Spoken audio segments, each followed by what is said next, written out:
Twizzlers reign supreme on Comic Book Canon. That's right. We'll get back to the whole Twizzlers thing in a sec. It is Friday. Welcome, welcome, welcome. We are here yet again talking about comic books, those superheroes, those gritty street fighters, those people that fill our minds with beautiful stories on film, on TV, in the floppies. We love it. We love talking about it with you guys every single Friday, and we are here yet again. And I am here with my partner in crime, Christopher. How's your Friday going? Whoa, whoa, whoa. What is happening here, Chris? What is happening? Are you being censored? Are you being censored? I'm censoring myself. There's no need to do that. Everybody is free to... Everybody is free. I was censoring myself because I don't know if I could get through a whole show without talking about WandaVision. Yes, yes. And okay, that's a good reminder here, people. We will be talking about WandaVision. Should I put it back on? No. But we will be talking about it at the end of the show. So if you guys have not seen the season finale, which was incredible, we'll tell you when we're about to talk about it so you guys can vacate. But please join us for the rest of the show. It's very important that you're here because you give us the energy to talk about the thing we all love. Right, Chris? Absolutely. But speaking of things that we love, again, going back to Twizzlers, we put it out for a vote last week when we had Reggie Collects on. It was a big, big debate. And I got to say, guys, as I said, Twizzlers reign supreme, 56% to 44%. I'm a Twizzler guy, obviously, by my T-shirt. Chris was impartial on this. He was neither here nor there. He doesn't like either. So, again, Twizzlers wins. That debate is going to be put to bed. But I see our special guest. That is insane. We'll bring him in later.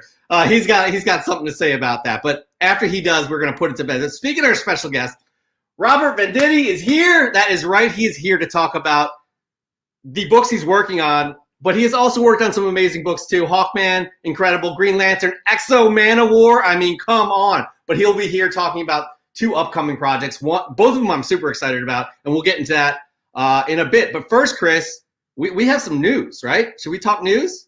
Let's do some news. Let's do some news. That's right, guys. Now, this is a property y'all may not know much about, but Jupiter's Legacy. Jupiter's Legacy, Mark Millar. He's the creator of Kick-Ass, did a lot of things with Marvel. He went off on his own to create his own properties, and Jupiter's Legacy is going to be the first that sees the screen other than Kick-Ass with his Netflix deal. That's right. He signed an exclusive Netflix deal to bring his properties to life. That's right. We got our first look at Jupiter's Legacy, and Josh Duhamel, Leslie Bibb, Ben Daniels here in costume. And so, several years have passed since Mark Millar made a deal with Netflix to bring this Jupiter's Legacy to live action. And now we are finally getting a peek into the series, what it's going to look like. Netflix took to Twitter showing off multiple stills of members of the Union, which is a superhero team that has been fighting crime since the 1930s. Again, it's based off of Mark Millar's comic book series of the same name. Jupiter's Legacy is set in the present day and centers on the revered first generation of superheroes who received their powers in the 30s, and their superhero children struggle to live up to the legacy of their parents. It is going live on May 7th, and if you guys haven't read this book, these pictures here are an amazing representation of what the book looks like. I am super pumped for this series. You guys should be too. Especially with the success of Chris, help me out. Umbrella Academy. The Umbrella Academy. I really think this is going to be on the same level. Super exciting news. If you're not familiar with it, pick up the books now. I'm not sure if it's something you're going to want to spec on because Mark Millar has a tendency to print a ton of books, but it is a great, great read. So, go, Chris. I'm sorry. I was thinking because, I have so many independents in my to read box, but I keep going, for mostly Marvel before I hit the independents. I just read some independents last night from Image, but I know this is in there and it's been in there for so long. And yeah, I got to read this because I want to now read it before I start watching the show. That's a good idea to get all caught up, but I have a feeling that they're gonna go a different route. It's not gonna be completely true to what happened in the comic book, as you can see from this picture here. I don't think we ever saw. I don't want to say much, but I don't think we ever saw this character in his superhero attire. All right, but moving on, Chris, we have some not surprising, but still not some great news. Chris, what do we got? Yeah, here we are, 2021, and it was 1 week ago, 1 week from today. It'll be 1 year since I was sent home. My children were sent home from school. I was sent home and laid off from my job because COVID hit. Everything was shut down. So, we're making progress, but unfortunately, there are some things that still aren't happening. And that means no Comic-Con for 2021. That's a big bummer, but it will be virtual again this year. So look, there's something there, right? So still obviously huge concern. San Diego Comic-Con issued a public statement that this year's event will be strictly virtual. Comic-Con at Home will be a 3-day event spanning between July 23rd through the 25th. Anaheim's WonderCon has also been canceled. Their live person event is moving over to a virtual WonderCon at Home, which will be a 2-day event, March 26th and March 27th. So look, a lot of us have probably gotten maybe even too used to this virtual stuff. I'm glad that they're planning ahead to make this happen this year. I just really have my fingers crossed that 2022, we're going to be back to this. I got to have faith, and that's what I'm going to be looking forward to. Yeah, things are definitely heading in the right direction in terms of globally. They seem to be heading in the right direction. There still is some questionable things happening that, we don't need to get into on the show. But that being said, I'm going to speak personally. I don't feel comfortable being in a crowd like this right now at all. Yeah. For my family's sake, for my sake, my friends, anybody, I don't feel that comfortable. I don't think we're there yet. So I think this is the right call. I hope they do a better job because it sucked. I mean, last year's sucked. They have plenty to take example from. The DC fandom, again, was excellent. Yeah. What they did was excellent. And if they could do anything and kind of mimic that, and even something similar to what Marvel did for their Investors Day, that was great. If they could do anything similar to that, I think we'll be in a better we'll enjoy it. It'll be a better overall experience. Exactly. And they've had a year almost to be ready for this. So there's no excuses. Yeah. No need. Let's just wait one more year. I think we'll get into a happy place, and a place that we are all familiar, those conventions, and being able to hang out all together and just having a good time and being in person. All right. But here's some good news. Black Adam begins production next April. That is right. We had the producer of Black Adam, Hiram Garcia. He's confirmed that the film will begin shooting next month in Georgia. Initial plans were to begin filming last July, but with a release date scheduled for December of 2021. But as we saw for much of 2020, COVID delayed films indefinitely, and it's been kind of a mess since then. With the release date being completely taken off of DC's calendar, some fans assume that the film may never see the light of day, making this a bit of an exhale moment for DC fans. That's right. So we will start seeing, hopefully we're going to start seeing some production stills of him in costume, because those renderings, that art it's fantastic, and it got all of us excited for DC fandom. That was the big thing that really, there were a lot of cool announcements there, but this was I think that took it over the top. Don't forget, we're going to be seeing new characters introduced to the DCEU: Atom Smasher, Hawkman, Cyclone, and Dr. Fate. So that's, again, we talk about this each week. We want the DCEU to succeed, but they got to move the needle forward, and we haven't seen that from them recently. But I have a feeling with the weight that The Rock brings, his passion for this project, and the time that they've had to kind of get things right in the pre-production phase, I think this is going to be something that we are all going to be really happy that it took a little bit longer, but I think we're going to be really happy with the final product. Yeah, I'm still, like you said, just with the track record with DC, I can't even begin to kind of put my finger on what this is going to vibe like, what's going to be this end product of this. But I will say, there's nothing that I've not enjoyed from Dwayne Johnson. Even his corniest of corniest movies, I came out entertained by them. I love him as a human being. I love his energy. I love what he brings to the table. And I really hope that DC handles this film, these properties, and him as an actor and what he can do in this role. I hope they handle it correctly, because we deserve it. He deserves it. And DC fandom deserves it. Absolutely. I think I'm really psyched for this. And, you know, hopefully in future sequels or what have you, he's going to get to meet Shazam.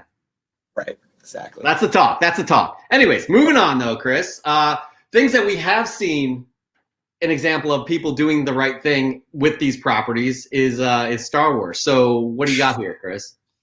Yeah, more great Star Wars news. I am so excited about this. Rogue One prequel series Andor is adding Ewan McGregor's Obi-Wan Kenobi. Yes. Awesome. I know. I'm geeking out. A new report from the Illuminati states that Ewan McGregor will be reprising his role as Obi-Wan Kenobi in the upcoming Disney Plus series Andor, which is a prequel to the Rogue One film, which is supposed to be a spy espionage Star Wars tale. I'm like, let's get it, right? This is going to be like a Winter Soldier in space with lightsabers. All right, so this report also states that the role will be reoccurring and not just for like a one-episode cameo, which, hey, look, Luke Skywalker, last episode cameo, amazing, but I will absolutely take more than a cameo role from Ewan McGregor's Obi-Wan in this show, without question. Andor is currently filming and should wrap up this summer and will likely release before the Obi-Wan series, setting up that story or leading into it, just depending. So this is amazing. I can't wait. We talk about it. There's so much meat on the bone for this Star Wars franchise, right? There's so much meat on the bone in between prequels. Now that they have the High Republic, there's so much to do with. I mean, the possibilities are endless, and the fact that they're integrating Obi-Wan into this spy thriller kind of genre show, I can't wait. I can't wait. This is exciting news. It's exciting to see Ewan McGregor reprise his role, because he was absolutely a highlight of those prequels. And having him come back, keeping that continuity, we can't ask for more. People, they're doing their jobs, telling great stories about the characters that we love. Yep. So, Chris, I have to go back to The Rock, because I see an amazing comment here. Our question, I think, for you. Damn, and it just passed me. Basically, what's your rating on Tooth Fairy? I think that was a rock a rock production. I cannot find it, and I don't remember who said it. It was amazing though, guys. I gotta get better. I'm anyways, we got one more topic to talk about. Then we bring in our special guests. They're all special. Okay. All right. Tooth Fairy. Oh, you're what I'm talking about. If Dwayne Johnson was not in that movie could arguably be one of the worst movies ever made. But Dwayne Johnson was in it, and he made that movie, and I enjoyed it. Isn't that the one where he dressed up in the tutu and like, dude, I'm telling you, that's what I'm saying. Like, Dwayne Johnson, The Rock, can make any movie enjoyable. Any movie enjoyable. And I'm sticking to it. Listen, I do enjoy some of his films. That one, I really don't know what. I don't know why I would even watch that one. And I guess there's a Tooth Fairy too. Tom Tormey in the house. What about really? With Larry the Cable Guy? Guys, I don't know. You guys know too much about Tooth Fairy, the Tooth Fairy franchise. It definitely wasn't on my radar when it was released. Not a film that I wanted to see, but you know what? Maybe I'll watch it. Fine. My daughter may like it. I don't know. All right. Final story of this evening, guys. Final story is that we have Justice League coming out. Zack Snyder's Justice League coming out in just less than 2 weeks. That's right. Less than 2 weeks until the 4-hour epic. It's going to hit HBO Max. We are finally going to get to see Zack Snyder's vision. I am excited about this. I want to see how this lands. You bring a director in the middle of a film that was directed by somebody else, it tends to be a mess, okay? And that's what that was. I am excited that he's going to get to see his vision all the way through. On top of that, they released some chapters, and there's some interesting names here. So let's just get into it as we see here. Don't Count on It, Batman, The Age of Heroes, Beloved Mother, Beloved Son. Now, guys, Martha, maybe, I don't know. Change Machine. Is that the machine from Man of Steel that they brought down? They wanted to make it into a new Krypton or something like that. I think that's what that may be alluding to. I'm not sure. All the King's Horses, something darker. I'm excited. I think this is honestly, I'm excited. 4 hours, 6 chapters in all. I'm excited to see what this vision is finally. I'm grateful that they allowed him to do this. You know what I mean? So it's just another, again, Chris and I talked about how March the floodgates would open. Here we are, ending WandaVision. 2 weeks we got Falcon and Winter Soldier. Less than 2 weeks we have Justice League. So again, it's a smorgasbord. I'm super excited. I agree with everything you said, but I'm just honestly not a fan of this chapter calling. What I like, this is what it is to me. You know, when you buy the Blu-ray or the DVD, and when you go into the menu, it breaks down like the 15-minute, like production guy. Jeff, come on, tell me what are they called? You know, the scenes, you know, and they break them and they'll label them. You know what I'm talking about, right? When you go into a Blu-ray or a DVD, if you want to fast forward, right? They break them into sections and they'll be titled. Yeah. And that's what this reminds me of. This is like if Justice League was on a Blu-ray, these would be the titles to where you can skip to the different parts of the movie. And that's cool, but to actually like have them as chapters and all this, I'm like, we'll see. I mean, you don't know. There could be full slate, you know, having the chapters come on. They just want to give as much as possible right now to keep people excited. And, you know, they're starting they've released a few every day. They had Bruce Wayne yesterday. They had Clark Kent today. So they're keeping us on our toes. They're keeping us excited. And I'm all in for it. You know, again, Chris and I want to see the DCEU succeed. This was a big miss, in our opinion, when this came out, 3-4 years ago. This could be redemption. Will they continue on with this version of the DCEU? They are saying no. But with the multiverse coming into play and them going in every single crazy direction and Flashpoint and all that maybe happening, or it definitely happening, we'll see. There have been crazier things happen, like greenlighting Zack Snyder's version of the Justice League. Like that it was dead in the water until 6 months ago. So it's just about to come out. This is just to get another little breadcrumb to get excited about, and I'm all in for it. I will be watching that movie on Thursday. It's Thursday, right? It is Thursday, and you sound like you're threatening me, but I'm all for you watching that. I'm absolutely, I'm all for it. All right, but here we are. That is the news of the week, and now it is time to bring in our guest, today's guest. We are super excited to have him here. Robert Venditti, you know him from Hawkman, Green Lantern, X-O Manowar. I loved Valiant back in the 90s. I was so glad that they brought it back in the early 2010s. The man took X-O into the stratosphere. I absolutely loved it. But he's going to be working on some pretty cool projects we would like him to talk about. So everybody, please welcome Robert Venditti. How are you, buddy? Hello. I'm good, man. How's it going, guys? It's going great. Thank you for joining us. Now, before we get started here, there are two things before we get started into just an interview. I saw your reaction to Twizzlers in the backstage area. Yeah. Can you show the audience as well? Yeah, licorice is straight garbage, man. Like, it's not even candy. Like, that's fair. I thought you had a preference of Red Vines. I don't want any of it. You know what I'm saying? Like, yeah. Well, Chris is in the same boat, okay? And I'm with you. Yep. That's fine. I'm not mad at that. I thought you were a Red Vine guy. That would have made me mad because I'm just. No.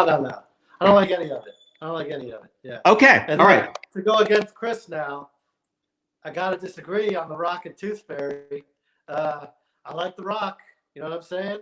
I grew up in South Florida. I was a Miami Hurricane. I like the Rock. He used to come in and shop at the Home Depot where my buddy worked. But Tooth Fairy's not a good movie, man. You know what I'm saying? And I know. Never said. I never said it was a good movie. I just said watching The Rock is entertaining. I kind of feel like you can put syrup on shit, but that don't make it pancakes. You know what I'm saying? Like, Good point. Good point. Yeah. That sounds like a southern phrase, and I love it. I'm all in for it. Now the next thing, like I'm psyched for Black Adam. You know, I love Scorpion King, which might have been like the first thing he actually acted. It was. So yeah, I'm a huge Rock fan, but not Tooth Fairy, and also not the one. Is it Skyscraper? That was like decent. Tech. Oh, I did not see that one actually. That was Nev decent. Campbell in it, I think. He's like married to Nev Campbell. Yeah, that was like Skyscraper, I think it was. That was he's got to escape from like a smart building or something like that. They just didn't give him a lot to work with in that one. You know what I'm saying? But yeah, super entertaining.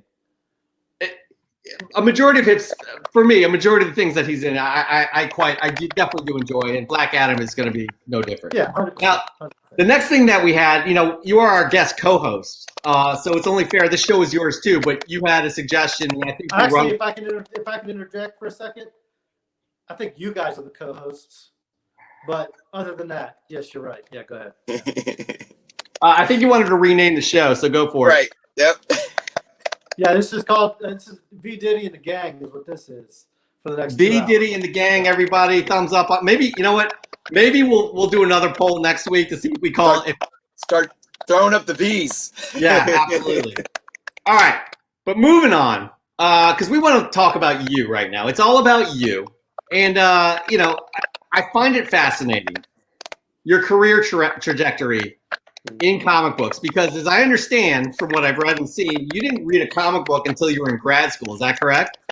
Yeah. I mean, I don't want to say I never read one. You know what I'm saying? Like, you know, I remember going to the barbershop and, you know, they'd have like Unknown Soldier comics or something like that. Or I definitely read like Peanuts and the Sunday Funnies and things like that.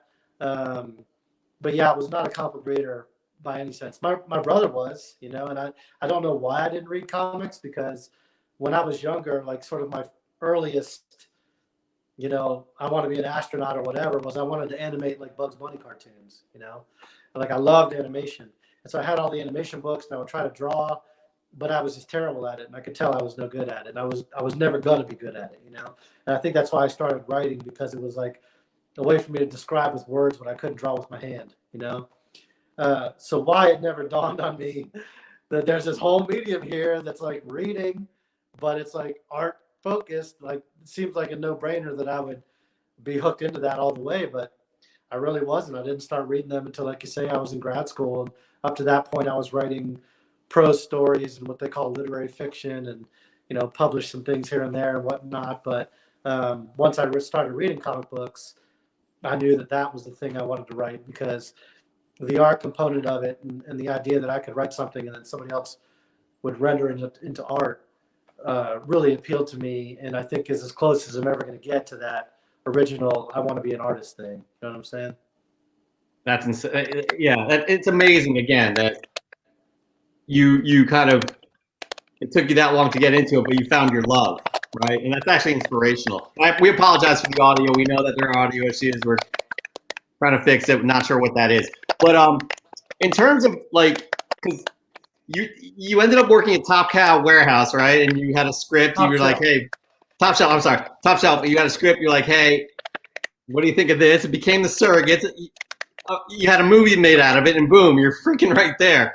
Do you think that you getting into comic books so late was an advantage in some way?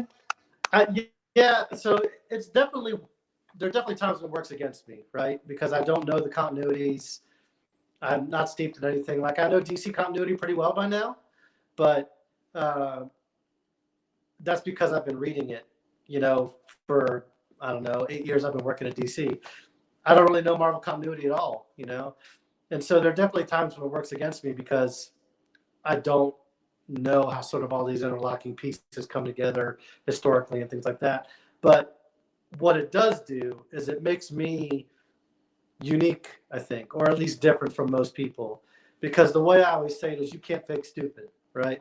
Like, I can't sit in a writer's room and pretend I never read, 40 years of comics if I'd read 40 years of comics. So when I'm in a writer's room, or when they ask me about a character like Hawkman or Green Lantern or whatever, I don't have all this continuity that's kind of maybe making me think I can't do that, or I can't do this, or I should do this, or I should do that. I'm really kind of a blank slate, And, the reality is most people who are writing comics have always been reading comics for many, many years. And so that blank slate aspect, for better or for worse, like I say, it's a detriment sometimes.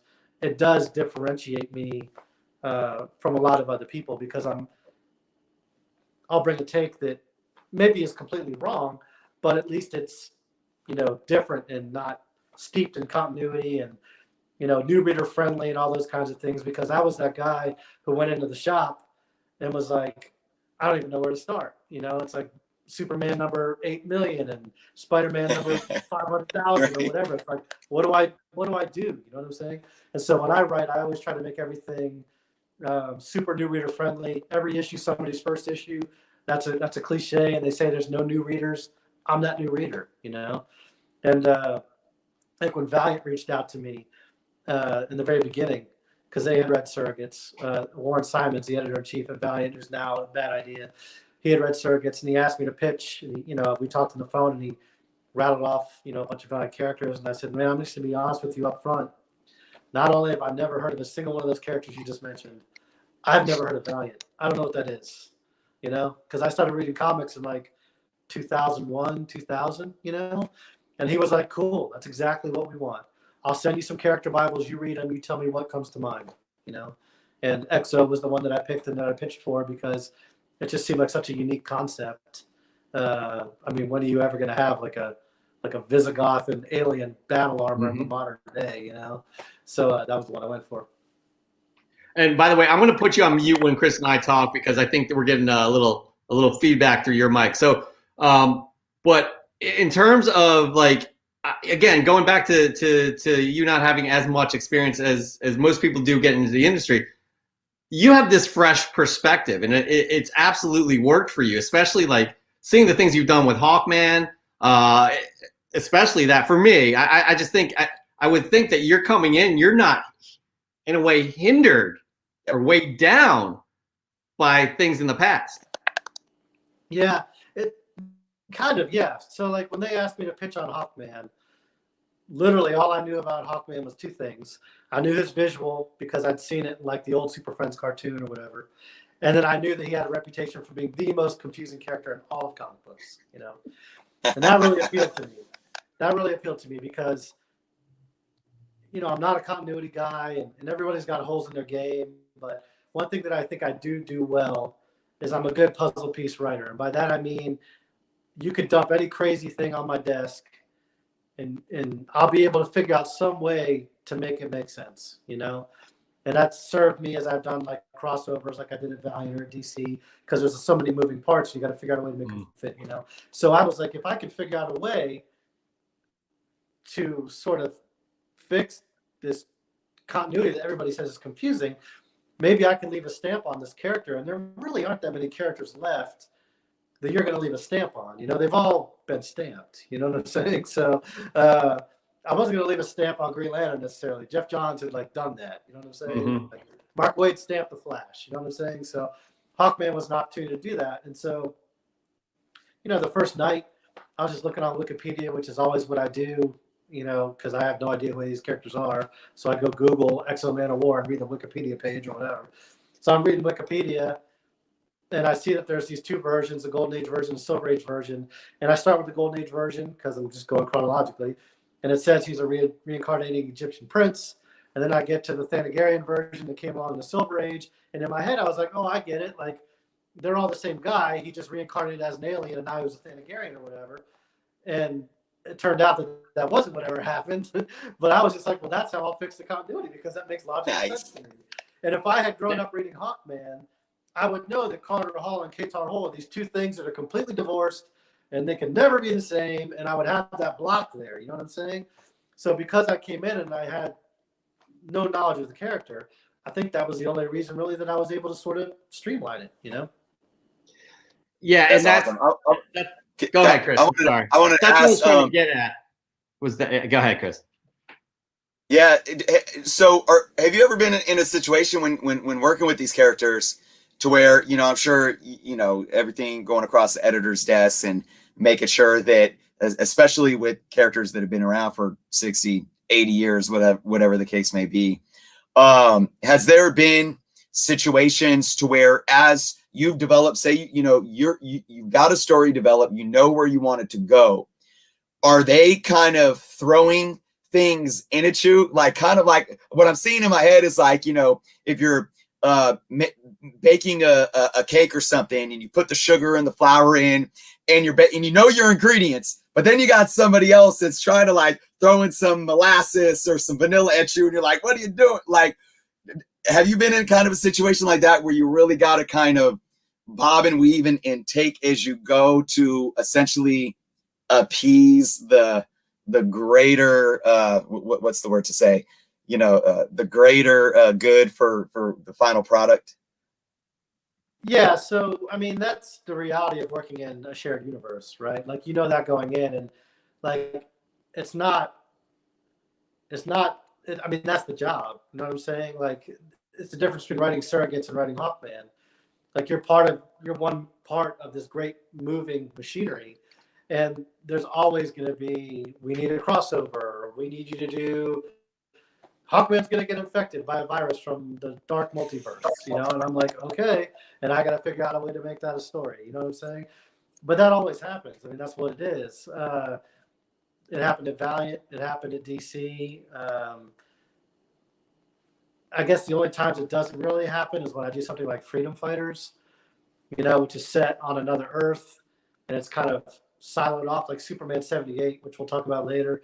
That's going to be like that, right? Because it's happening in this pocket over here that's separate from whatever Batman's doing in, Batman number 110 that month or whatever the event comic is. But like I said, that going in, and to me, that's part of the big challenge of it. There's two different kinds of creativity is the way I see it.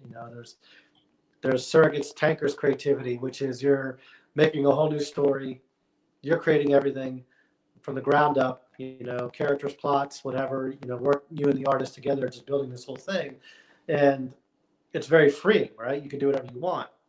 That's one kind of creativity. It's a whole other kind of creativity to be put in a box and to have to figure your way out of that box, right?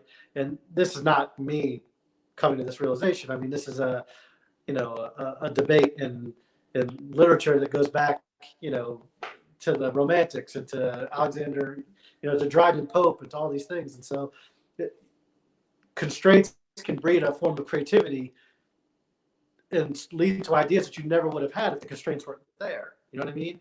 So working in a shared universe is nothing but constraints, because I'm taking on Hawkman, and that has all this continuity that comes with it and all this history. Those are all constraints, right? Like I'm going to try to make sense of this character, but I need to incorporate 80 years of continuity, and then it's now part of a wider universe, right? And those kinds of things. And so, there's pub plan constraints that are put on you. Like every issue is going to be so many pages.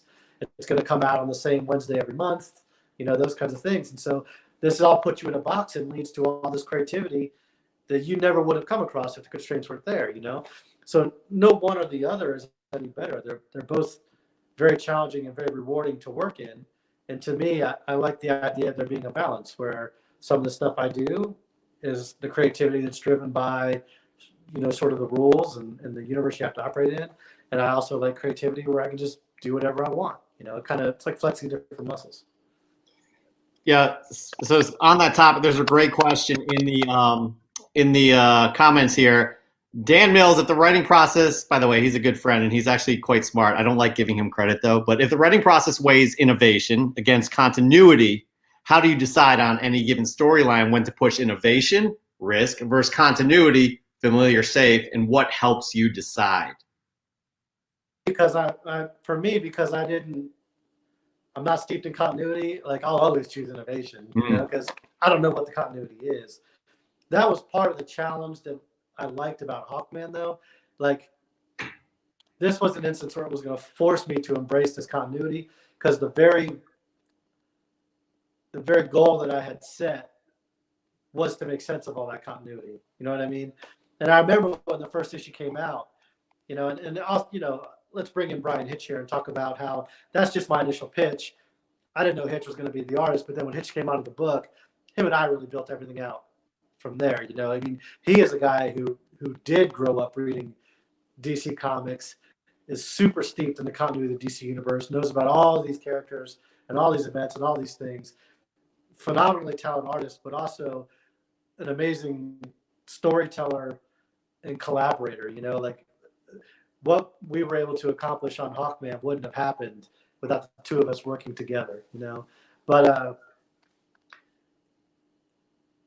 because I wanted that continuity fixed there, that's an instance where I focused on the continuity. I don't always do that because continuity can be kind of alienating, right? That goes back to me being that guy at the comic book shop that's like looking at Superman number 8,000 and doesn't know what to do. You know what I mean?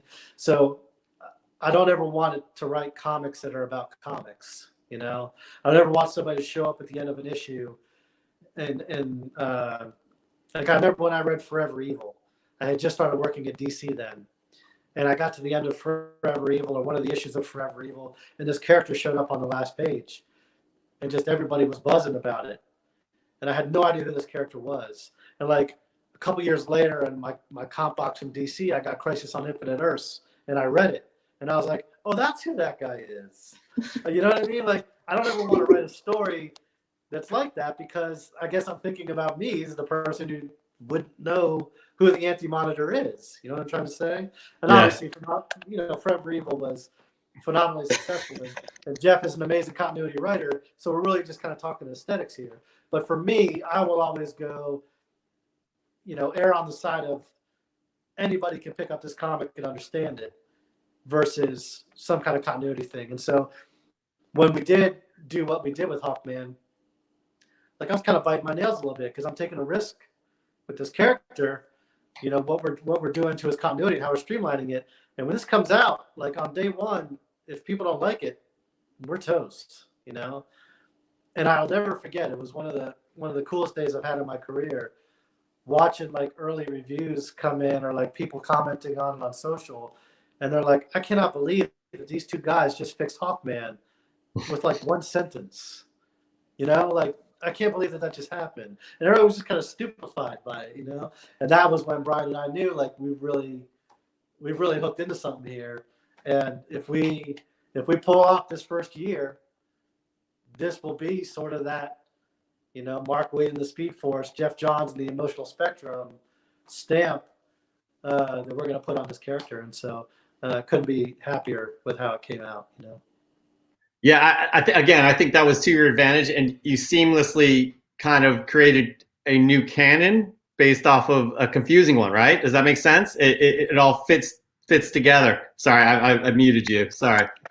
No, that's fine. Yeah, but yeah, exactly. Like a lot of people say that, like the craziest thing about we fixed his continuity was to embrace all the confusion of it. You know what I mean? Like we didn't throw any of it out. We all, if you're a Hawkman, whichever Hawkman you like, he's your Hawkman, And I don't know. I guess when you're in it, you don't really see it that way. But now that I've been done with Hawkman about a year, and really been able to sort of step back and look at it. It is pretty crazy that we were able to pull it off, because that's not an easy thing to do. I mean, guys, I don't know if you're aware of this, but sometimes comic book fans can be predisposed to not liking things. What? And so, so it's risky whenever you take those kind of chances, Never heard of that. And plus, you made him a Kryptonian at one point as well, which is pretty damn amazing. So that is awesome. I want to get to another audience question here before we move on to Bad Idea. And Schmoobly Kane, which of today's writers, artists inspire you to work? Oh, there's a lot, In a weird way, I don't read as much comics, And I guess it's kind of one of those things where it's like I'm doing that all day for work, And I already have to read so much comics, to be familiar with the DCU, I'm reading everything DC publishes every month. You know what I mean? Which is already a huge slate. So like an artist that I've been reading a lot about lately, that's really been inspiring to me is David Bowie. Which I know is in comics, but I've been reading like Bowie biographies and things like that, and like the way that he would always sort of reinvent himself, and like he would do the thing, he does Ziggy Stardust and like reinvents music, and everybody thinks he's a rock god, and then like a couple albums later, he's like, I'm not gonna do that anymore. I'm not gonna now do this other thing, and he just kept redoing that throughout his career, and I really respect that aspect of it because. And I'm not comparing myself to Bowie, but I always try to do different things with the project I take on too, right? Because a lot of people, when I wrote Surrogates and the film thing happened and everything like that, they were like, well, just be the sci-fi guy. Like, you got it, man. Like, just go be the guy who writes sci-fi stories. Like, you did it, The next thing I did, I don't think I've written a sci-fi story since then, So, like, I try to do something different every time because that's the only way that I'm going to grow as a writer if I'm challenging myself. And, of course, there are going to be times when I fail and they don't come across exactly the way I wanted, but at least I'm out there taking my swings. And so if you look at all the stuff that I've done, I did Surrogates, and then I did Homeland Directive, which is like a political thriller. Green Lantern is very different from Hawkman, is very different from Superman. These are very different styles of characters. Tankers is obviously hugely different. Exo-Man of War is different from Eternal Warrior. So there's all kinds of things that I try to do to always try to challenge myself and do something different. And maybe that hasn't necessarily served me that well in establishing a brand for myself. Like I'm the sci-fi guy or whatever, but it does keep me engaged and keeps me excited about the stuff that I'm doing, and hopefully that bleeds through into the material. It's important for, Chris and I are musicians as well, and it's important to always kind of grow and just expand and not be that same thing, because I would have gone crazy if I played the same music in the band that I was in over and over and over. Each album we try to do better and better and better, and Chris is the same way, and it's the same thing with you and writing and doing different, and Bowie's a perfect example of that. That guy, you look at different points of his career, he's a completely different person. Yeah, and he'd be like, I don't want to work with those musicians anymore. And like, I'm going to get a new like producer. And it's like, what?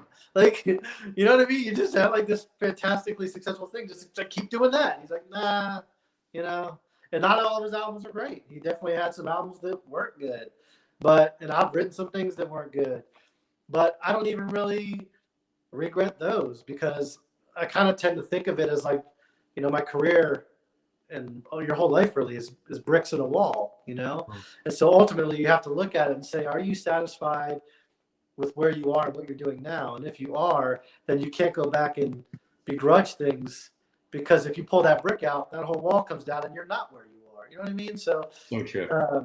It is like my early issues on Green Lantern coming in after Jeff Johns.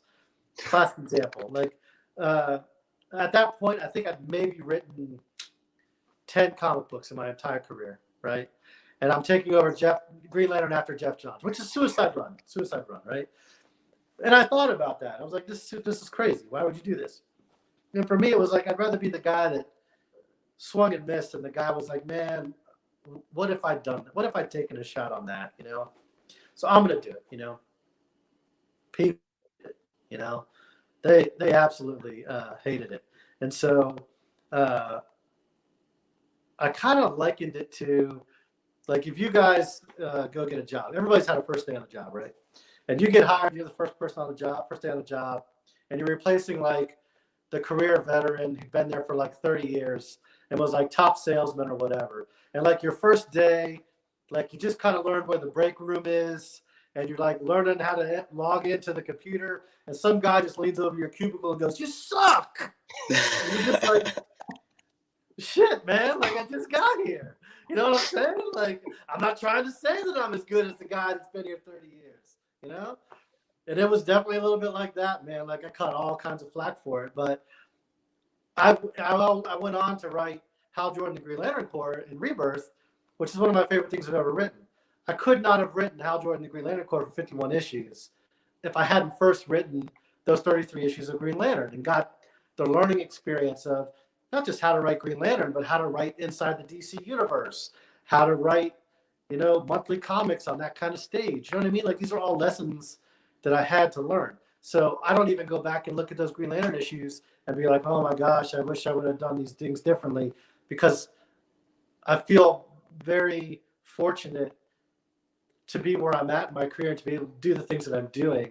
And that Green Lantern Run's part of those bricks. So it's very impressive, the situations you have been in early on in your career, and you just went for it. It's go big or go home, and you didn't go home. You went big, and it was and I applaud you for that. And again, you keep pushing the envelope as an artist, and that's what artists should do. That's what they should do. But speaking of, all right, so that was your time in DC. Now we have we have this amazing new idea. We just had Dinesh on 2 weeks ago, I think, CEO of Bad Idea, former CEO of Valiant. Chris and I are super excited for this launch. I did not get ENIAC this week. It's being mailed to me. My local comic shop did not participate. Come on, Royal Astoria, come on. But I will be getting the issue soon, and I can't wait to read it. Now, before we talk about your project, which I'm going to throw out full transparency, everybody, when I heard all the solicitations for each of the series, Tankers was the one that stuck out to me. That's the one that Robert is writing. How did you tell us first? How did you first get involved with Bad Idea? Yeah, so Bad Idea, sort of the crew at Bad Idea is Dinesh Shandasani, Warren Simons, Josh Johns, Hunter Goranson, Adam Freeman, and Carl Bowlers. All of those people except Carl Bowlers I worked with at Valiant. I missed Carl by maybe 2 months. He showed up after I had started, pretty much doing DC exclusively, So this is my first time working with Carl, but everybody else I worked with for years when I was over at Valiant. And, launching a comic book company is not easy, It's a crowded marketplace. There's a lot of things you got to do to get something off the ground. And you're kind of like in the trenches, you know what I'm saying? And it's like, we were all in the shit together, you know what I mean? It's like a bond that can never be broken, And so when they all got back together and they were starting up Bad Idea again, they asked me if I wanted to come do some stories with them. And I was like, yeah, man, absolutely. Because it's a chance to not just, again, exercise a different set of muscles creatively, but it's also a chance to reunite with all these people that I had such a great working relationship for so many years. And, I don't come from a family that was in the arts or anything, right? Like, my dad was a construction worker until his body couldn't take it anymore, and then he sold concrete, like my mom worked retail, and then she was a court reporter, and the idea, I come from a very blue collar family. The idea that I do what I'm doing for a living is an impossibility. It's irrational. You know what I mean? So I think because of my background, I tend to kind of have sort of a blue collary mindset about it, And so I like the idea of rolling up the sleeves and launching a company and digging in and really working it and all those kinds of things. And so I've never tried to be the kind of writer or artist who they just write the books. Like I want to get to know the people in the sales departments. I want to get to know the people that run the convention floor. I want to get to know the people in marketing. I want to know, what their jobs are, how they do them, what I can do to make their job easier, and how we can all work together and hang out and go get a beer afterwards or whatever, And so this is like that. I got to know all those guys that well when I was at Valiant, that we're all friends. So, just like you would want to, get back together with some bandmates and play music or whatever, it's the same kind of thing. So they invited me to be a part of it, and yeah, I was super excited for it. I love it. I got to ask you. So, you really have broken down a lot about your whole process and how you work and how you write. How did that go, coming back into Bad Idea and sitting down, with the story?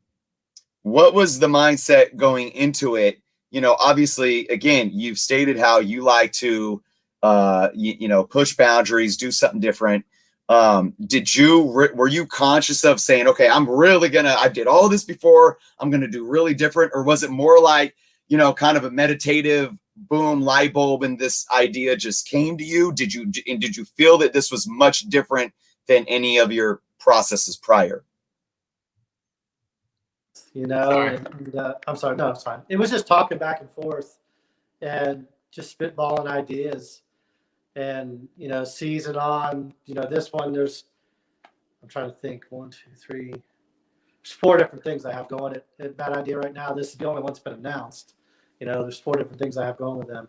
And so it's just spitballing ideas. And when you catch on to an idea that you like, I don't know, it's like when you guys are musicians, I don't know what instruments you play, but when somebody hits a guitar riff, you just know that's the thing we've been waiting on, And so, Tankers was just an idea that was so absurd on its face that it really appealed to me because, again, it was something I could write that I've never written anything like this in my life, And I'm really excited for people to read it because my hope is that they'll read it and they'll say, I didn't know that Rob had this in him. You know what I mean? Because I've never done anything like this before. And I'm super proud of how it turned out. But for listeners, viewers, whoever who don't know, the concept of Tankers is that the oil companies invent time travel for the sole purpose of sending guys back in time to divert the comet that killed the dinosaur, so the dinosaurs will continue to grow and live and die, and that will mean we have more oil in the present,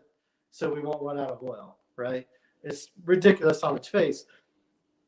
But at no point in the story does anybody act as if this is not the most rational thing they've ever heard of. It all makes sense. Like, we're not doing any laugh lines here.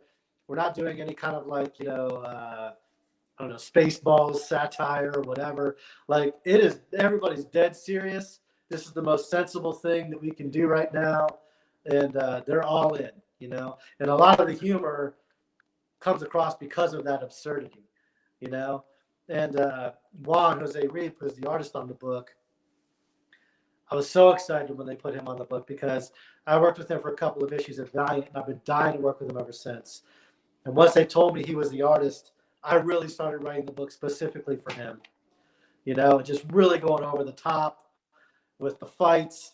And, these guys are just strafing dinosaurs and like, guts are flying everywhere. And Juan draws the dinosaurs with these big eyes, like, what's going on? I don't understand, And like he really captures the humor of the series by how aggressive the facial expressions are and how honest the facial expressions are while they're just spewing the most absurd things, And so it was just an idea that we all seized on and that clicked. And at that time, we didn't know that it was going to be one of the 4 launch titles or anything like that, We just started working on it.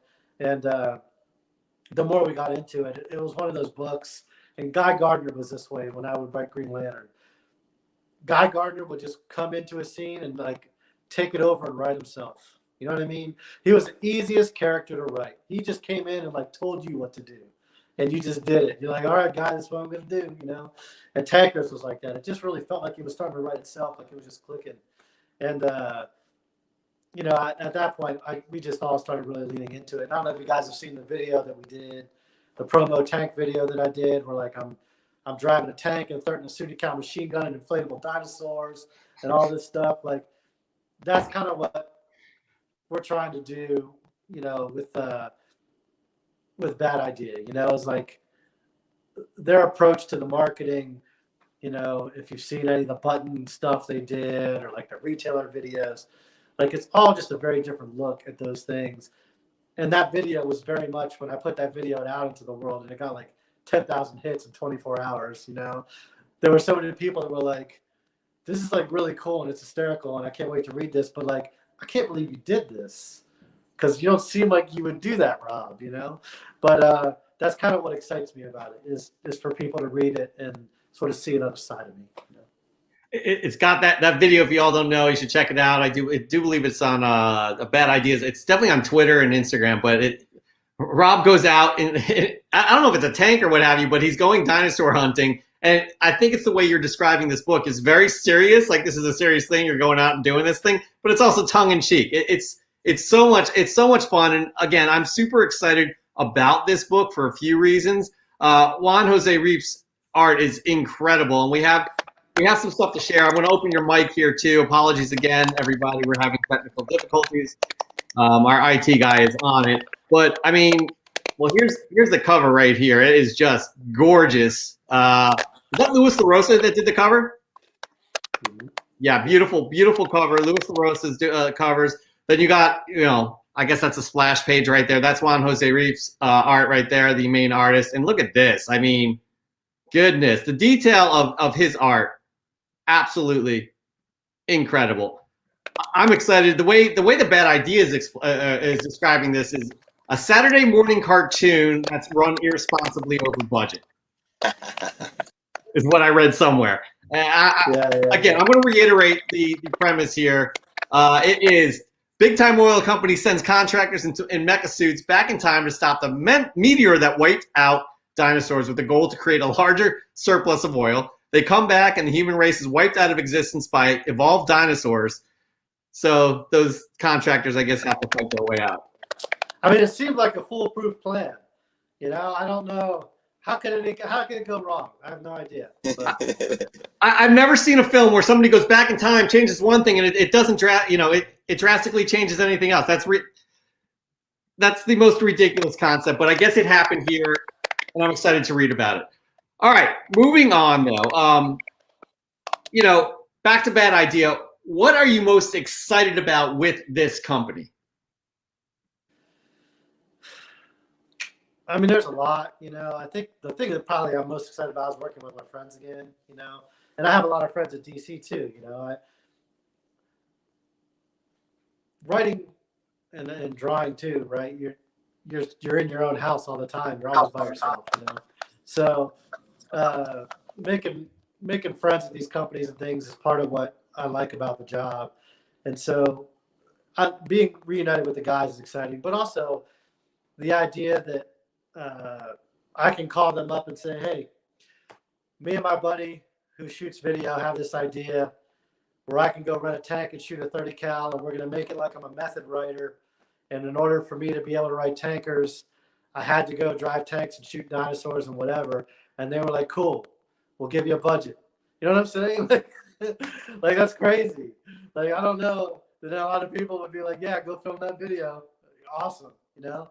And so, after we pitched them on the idea, not only did they support it, but they came in and they, workshopped it with us. And Josh Johns is, the guy who's working in marketing and social and things like that for Bad Idea. He came in and really upped the ante on a lot of things, and we collaborated and we all made this crazy video together. That's just exciting. It's like that sort of guerrilla marketing, like you guys getting your band and, stapling flyers to the telephone poles. You know what I mean? Like it's exciting to be, sort of that grassroots with everything, and I think that's really enjoyable about it.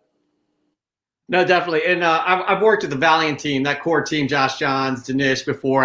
When Ninjak versus the Valiant Universe, they were shooting that. I was part of a media that was covering it, and I flew out to LA and had a good time with all of them. And they are passionate in everything that they do, and that's why I know Bad Idea. I feel like Bad Idea is going to succeed. You're full of talented people that are passionate what they do, but not only that, you guys all love each other and work well together and have fun doing it. So again, Bad Idea. This will lead us into the kind of the next question. I think Chris, you'll take this in terms of like, there's been a lot of interesting flack this week based off of what happened with the release of Bad Idea. Chris, I'll let you take this one. Yeah. It's I will say when we interviewed Dinesh, I threw kind of a lot of those devil's advocate questions because I'm just looking at the whole business model. Of course, I had a ton of questions, right? But as he got to talking, and I'm like, I get this. I like this, and so I'm following. I'm in Facebook groups, and I am a part of forums and whatnot, and we're waiting for Wednesday, and Wednesday hits, and finally, Bad Idea hits the market, And there's just so much of what I feel people that have absolutely no idea what they're talking about. And Jeff and I discussed about, not to bring you into the whole intricate, back end of this all, but just, on a surface level, for those that question the business model of what Bad Idea is doing, do you have any words of advice on how to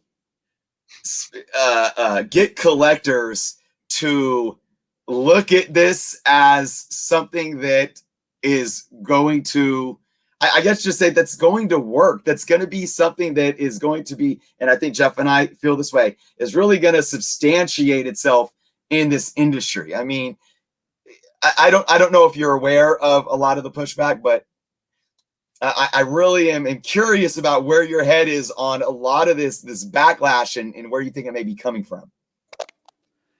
I'm not a ton aware of the pushback, so if you want to tell me what some of the pushback is, yeah, go ahead. Yeah. So basically, I think a lot of people are confused about the first print, not first print, and about the strict rules about, the relationship and the contracts with the LCSs. So a lot of people, there's a divide in the comic book industry between, what some folks say are real collectors because all they want to do is read the books, right? But then comic books are a collectibles market. There's investing and speculating and flipping going on and whatnot. And, as Jeff and I sitting down with Dinesh and we talked about how what Bad Idea is doing is really creating a new structure that focuses to the readers, right? But yet all the readers are looking at what Bad Idea is doing and saying they're just tending to the speculators market. So that's kind of, I think, the misconception that's going on right now. There we go. So I guess, I'll take a crack at it, right? Like I'm not on the business side of things. You know what I'm saying? So I guess I'll try to put myself in the shoes of readers and speculators and maybe, I don't know, say what I think, I guess. But it's just, I don't know. I'm just riffing here. Like I said, I don't know. I'm not on the business side of sales and, the rules they make for the stores or any of those kinds of things. But for me, I think that I don't know that people's desire to have things in comics has ever been, during my time of being in comics, isolated from the speculator aspect of it, right? Like the speculator aspect of it always makes things hard to get. There's things that I want that I don't have. There's things of my own with my name on them that I want that I don't have. You know what I'm saying? Like, so, there's always that aspect of it. For me, I'm not a speculator, right? I didn't grow up reading comics. I've never had like a collector kind of thing that I did.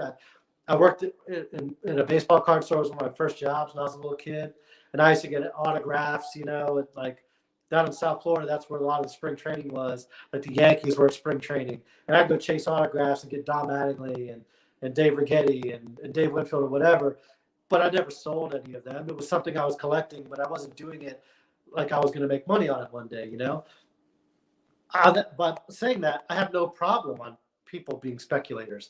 If you want to buy vinyl albums, and flip them for more money, if you want to buy comic books and do that, if you want to do whatever, that's totally cool. That's great. That's fine. I don't think that is a invalid form of fandom. You know what I mean? And so I think those two things will always bump heads. Like every field that you're in, I worked at Borders Books and Music for years, right? Years I worked at Borders Books and Music, about 10 years. But when I started out, it was the beginning of the Beanie Baby craze, okay? And like, I can imagine there were little kids that just wanted this Beanie Baby dog and couldn't get it because like dudes were running in there and grabbing up all the Beanie Baby dogs. You know what I'm saying? So it's like speculation and access to non-speculators always grinds against each other. I think in everything that we do. So I understand the frustration on the reader's side that they want to have the access to the books and the speculators are gobbling them up. I think, at least when I read the rules, it seems to me that Bad Idea is trying to work in a way you can only buy one copy of this. The store has to sell it at cover price for 30 days. You know, they're trying to do what they can. You're never going to, you know, find a way to not have it happen, you know? So I don't know. I guess I don't know what else I would do in that circumstance, except ask people to maybe understand that this is a new publishing company run by a skeleton crew of very talented people, but still a small number.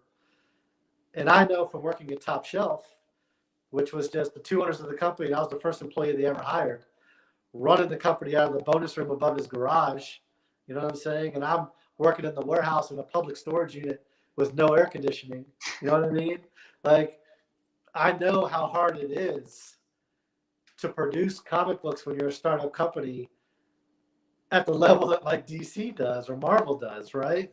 Like, there's a brand awareness there that allows them to create these vast quantities of things, but they're publishing X-Men and Superman and Spider-Man that they know there's a market for, you know?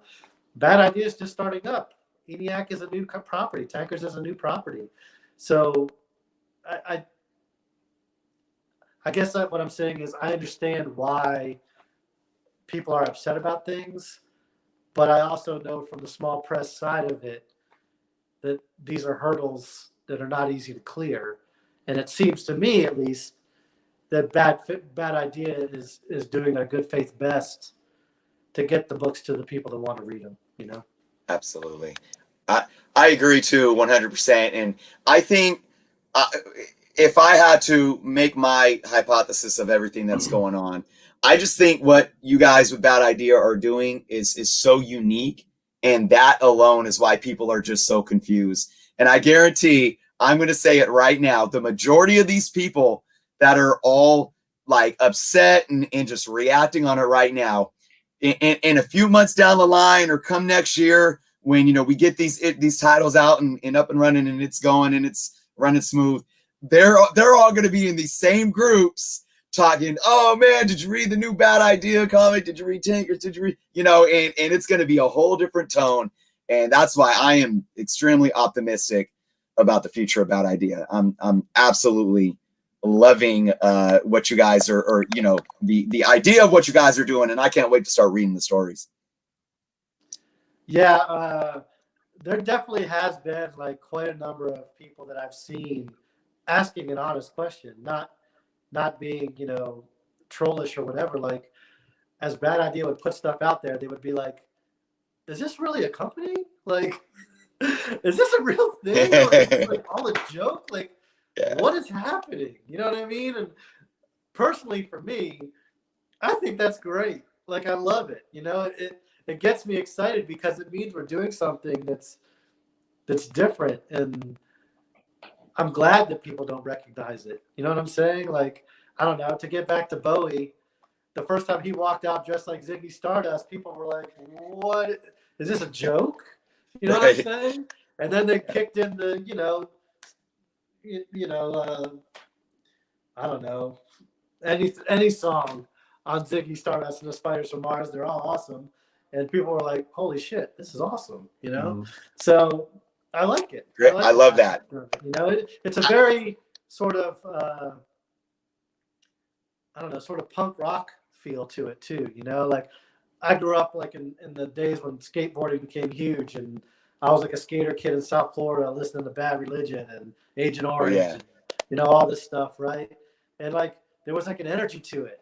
And sometimes you'd hear a song and you'd be like, I'm not even sure I'd call that music, but it was cool, you know? Right. So it's that kind of vibe that I think is exciting and has a lot of people talking, and hopefully people do come around and get energized by it. But I also think, of all things, John Taffer from Bar Rescue. My kids love to watch Bar Rescue with my kids, and as you do, And he had a line in one of his episodes where he was explaining to somebody, you can't make your bar be something to all people. Your bar has to be everything to some people. And that's how you're successful, So whether it's music or writing or art or whatever it is, you're never going to appeal to everybody because it's literally impossible. It's not mathematics. It's not 2 + 2 = 4 or whatever.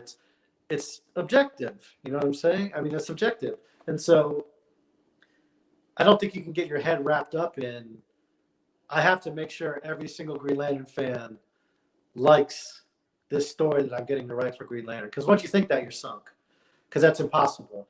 Because if it's a Hal Jordan story, the Jon Stewart fans are going to hate it.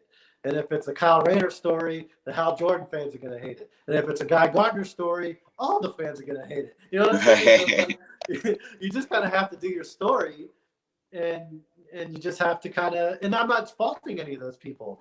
They all love those characters. I love all 4 of the Green Lanterns, and that's why I wrote them for 51 issues, So I don't fault any of the fandom for any of those things that I'm saying right now. I'm just saying it's the reality of it. There will be people in that concert hall that see David Bowie come out as Ziggy Stardust, and their mind will be blown, and it will spawn an entire new genre of music. And there will be other people who will walk out and say, I wasted my money tonight. And that's just the reality of it. And that's just always how it's going to be.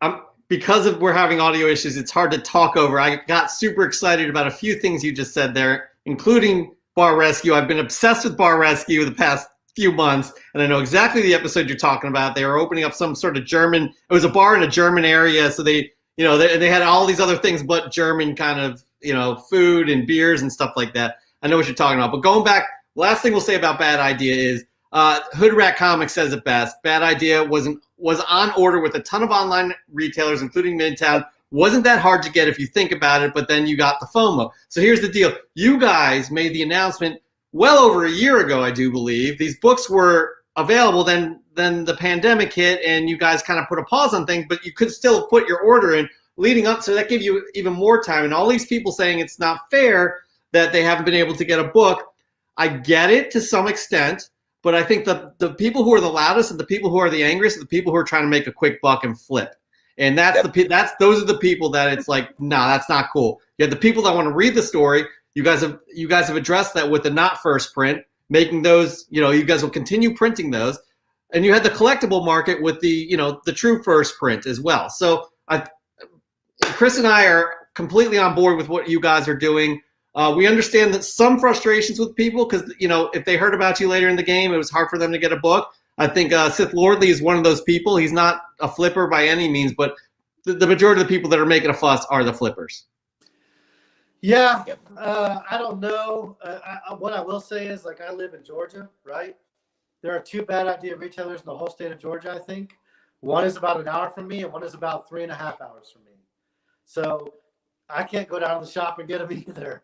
You know what I'm saying?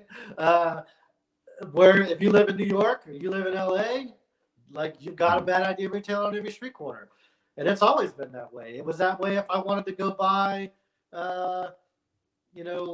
Top Shelf's a bad example because I get their books for free. I work for them. But if I wanted to go buy a Fantagraphics book, or I wanted to go buy a Drawn and Quarterly book, there's nowhere for me to go buy that.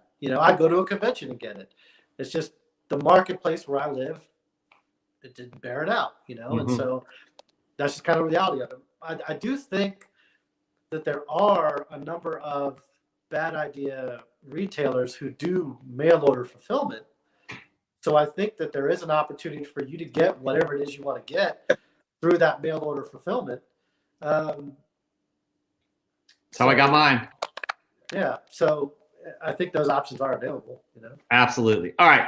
We're going to move on from Bad Idea. We are super excited for Bad Idea. By the way, B. Schnurr was asking, when does Tankers come out? Correct me if I'm wrong, but it is April 7th. April the 7th. That is that a month away, guys? Yep. Yeah. Less than a month? Yeah, a month away. Super excited. Anyways, order it now, guys, because don't run into the same situation you're finding with ENIAC. It'll happen. People are going to get mad. It's going to be the same thing over again. So, anyways, you heard it here. You heard it before. Get it. Get the book. But here's the deal. I am super excited about this project you have coming up because I think we're about the same age. We have the same influences. Here you talking about skateboarding and all, Bad Religion, things like that. But I also heard, I saw an interview you did with the Aspirational Kryptonian. She's an amazing YouTuber. She's obsessed with Superman. And you spoke about how Superman 2 left an impression on you. Christopher Reeve has been my Superman, will always be my Superman. I think a lot of people our age feel the same way. I appreciate every other Superman that's been after him, but Christopher Reeve embodied that. And, it left an impression on you as a kid seeing that film, Superman 2, in the theater. Now, when that interview was done, I think it was 6 months ago, and there was no news on this book, which is you are writing Superman 78, based in the world of the Richard Donner films. Superman 1, I think it's before Superman 2. How excited are you for this project? Man, I can't even tell you, because to get back to some of the things that we talked about earlier, I didn't grow up reading comic books, right? Literally, Superman 2 was my entry into superheroes. And that was my first comic book in a sense, I saw Superman 1 as well, but I was younger and it didn't leave as much of a dent on me as Superman 2. And just like you said, Christopher Reeve is my Superman in the same way that, John Byrne's Superman is somebody's Superman, or Dan Jurgens' Superman is somebody's Superman. Christopher Reeve is my Superman, always has been, because I wasn't reading comics until 20 years after I saw those movies, So this is the kind of job that I wouldn't even call a dream job because I never thought it would actually exist, if that makes sense. You know what I mean? Like, it's so fictitious. Like, there isn't a Superman 78 comic book. So I'm not even going to sit around and say, I hope I write the Superman 78 comic book one day, because that's absurd, So, like, when they called and told me that, I was like, you got to be kidding me. Like, Superman has always been my favorite superhero ever since the Superman movies. I think he just always clicked with me. I'm much more of a Superman person than a Batman person. I tend to be a very hopeful individual. I don't want to be dark. I don't want to be brooding. Like, I find Superman to be very aspirational in his decency and in his humanity and all these things. And I think there was something about the character himself, but also as played by Christopher Reeve, that all those things really resonated with me, because I think that was already kind of what my makeup was as a kid, and I was like, oh my gosh, here's somebody that's really nice to people and does the right thing. Like, how cool is that, And so I can't imagine me being more excited about another thing that I would do than this. Like, my goal was always to write Superman one day. But I had no idea that it would ever possibly be this Superman. And I've already written the entire story, all 12 installments of it. Wilfredo Torres is the artist, who's another Atlanta person. Phenomenal artist. But yeah, I mean, look at this stuff. Like, he's capturing it so well. Jordi Belair is the colorist. Like, it's got that feel, it's got that charm. I think a lot of people say, oh, they roll their eyes, Superman's a Boy Scout or whatever. I don't see him that way. I see nothing corny about this guy. I think he's endearing. He's earnest.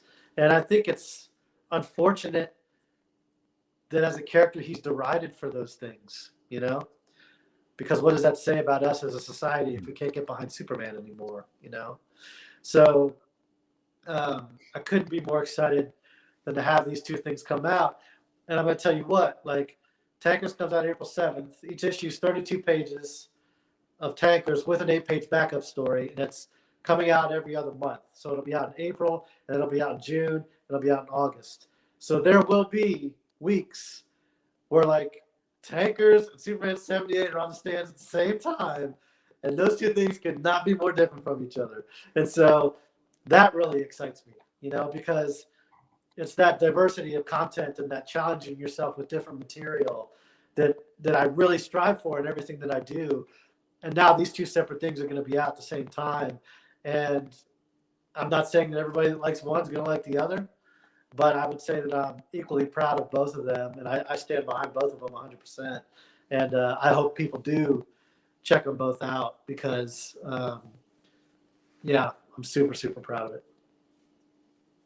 Again, yeah, they seem to be two completely. I mean, you know better than all of us. Two completely different projects, but like, I'm psyched for both. But like, Chris and I have so many questions about this Superman 78 series. Like, what, like, and you're not going to be able to tell us any of the stuff we want to ask you. But like, for example, like, what can we expect? Like, I think it happens after Superman, the first Superman film, and can we expect anyone from the Rogues Gallery?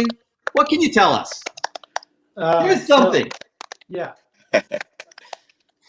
So I'm writing it from the perspective of it happens after Superman 2.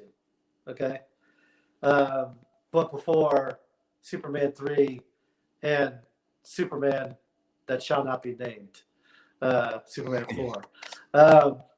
Just because those are really the Donner Puzo films to me. And I don't know if a lot of people know this, but those first two Donner films, the screenwriter was Mario Puzo, who wrote the Godfather films, right?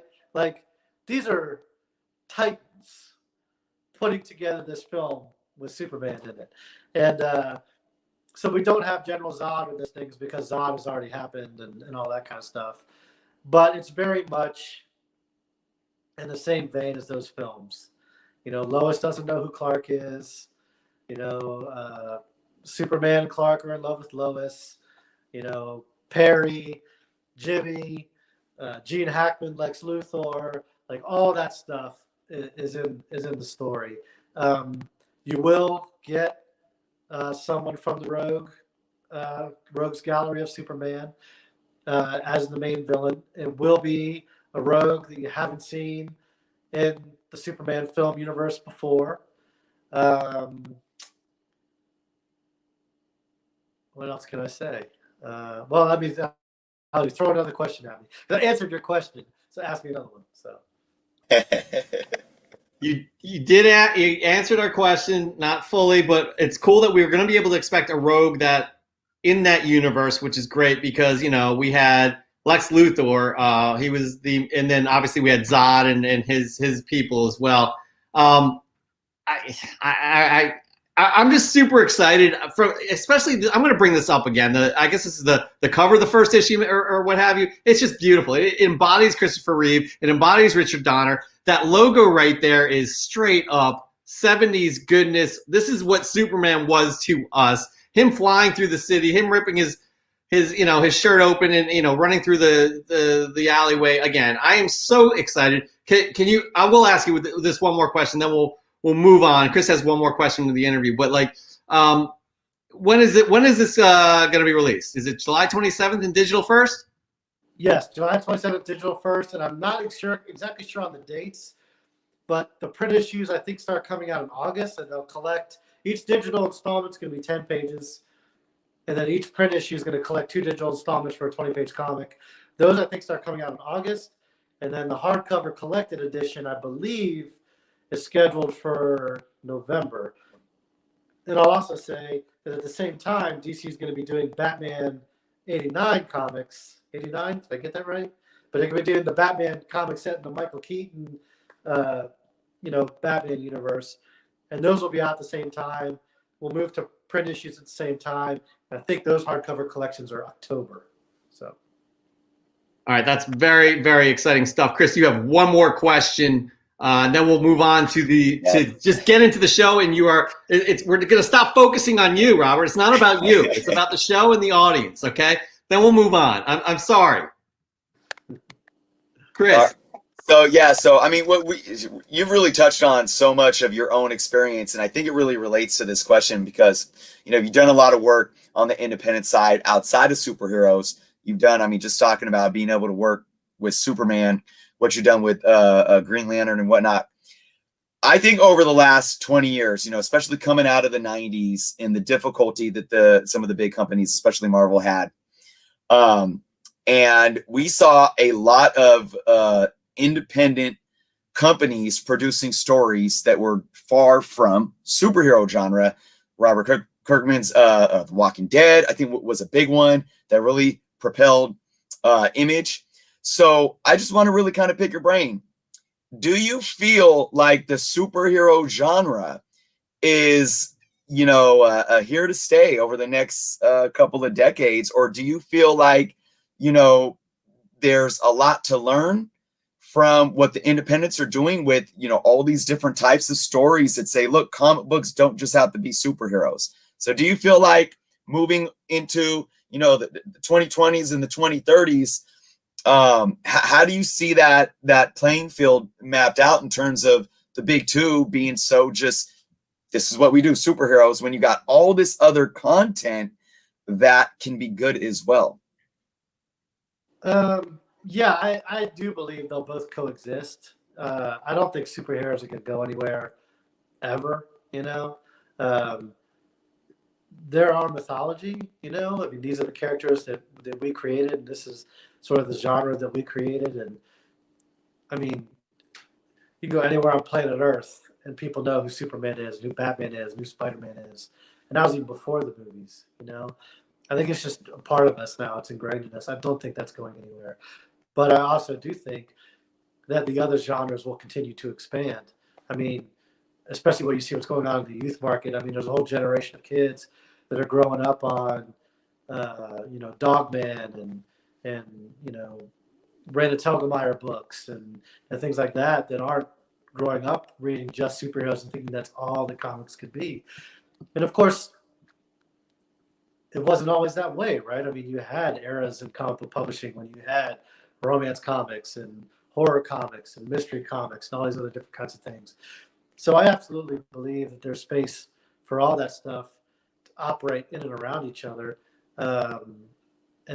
My hope would be that it's not like a pie that, if superheroes have to shrink in order for the other one to grow, I hope that it's a pie that, gets bigger like this, and that would be the ultimate goal. I think everybody kind of hopes for that, whether you're reading manga or you're reading American superhero comics or you're reading,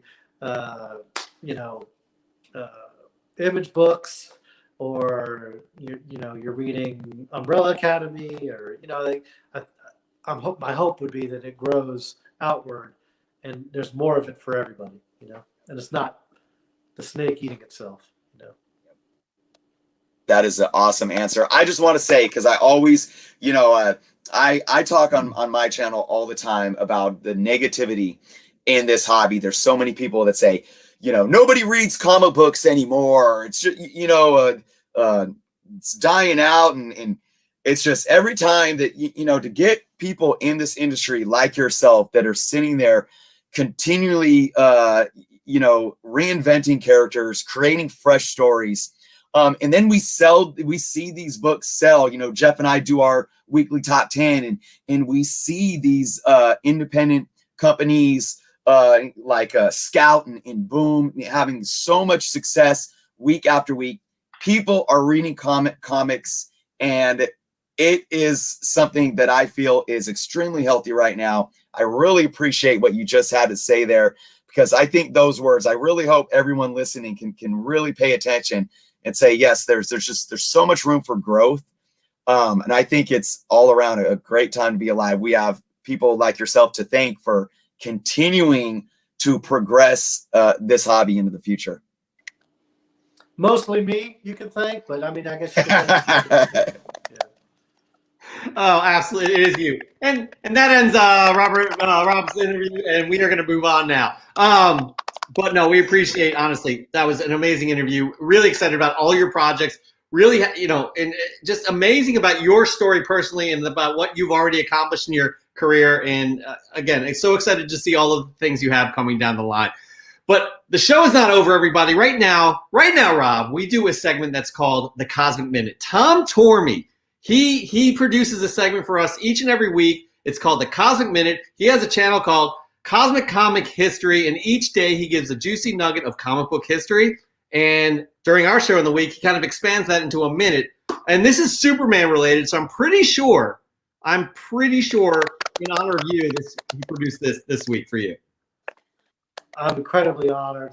So what's going to happen? We're going to watch the Cosmic Men, then we're going to talk about Exactly. And a lot of the times these are actually serious topics. This week it's an interesting topic where Superman worked with John F. Kennedy to help fight obesity. However, there was a little bit of a wrinkle, obviously, as you'll see here. So we're going to watch. We'll be back at the end to talk about it. Here we go. Hi, I'm Tom from Cosmic Comic History, and today we're talking about the time that President Lyndon B. Johnson requested that a scrapped Superman story finally saw the light of day. As a young and physically fit U.S. president, John F. Kennedy was well aware that childhood obesity was a major issue in the United States. That's why he was so active in pushing for the expansion on the President's Council on Youth Fitness, a program that had started under Dwight D. Eisenhower. The Kennedy administration even worked with DC Comics to promote the program by having Superman and Kennedy team up in a special 10-page story called Superman's Mission for President Kennedy. The story was all set to go to print when, on November 22nd, 1963, the unthinkable happened. John F. Kennedy became the fourth and, God willing, final U.S. president to be assassinated. The story was scrapped. However, President Lyndon B. Johnson requested that DC Comics publish the story as a tribute to his predecessor's commitment to fitness. The story saw publication in Superman issue 170. I'm still Tom from Cosmic Comic History, and that was your Cosmic Minute. Until next week, be well and stay safe. He always dishes the goodness. That is a story I did not know. I'm not sure, Robert, if you knew about that. But it's kind of fascinating that they almost scrapped it because of the sensitivities of the president, being assassinated. However, Lyndon B. Johnson pushing for that is quite interesting. Yeah, I mean, I'd never heard of any of that. That's weird. I almost made a Kennedy assassination reference earlier in the interview, but I didn't, because I was going to say you guys were talking about ENIAC and how everybody's going to want to get in on it. And like everybody's going to be there.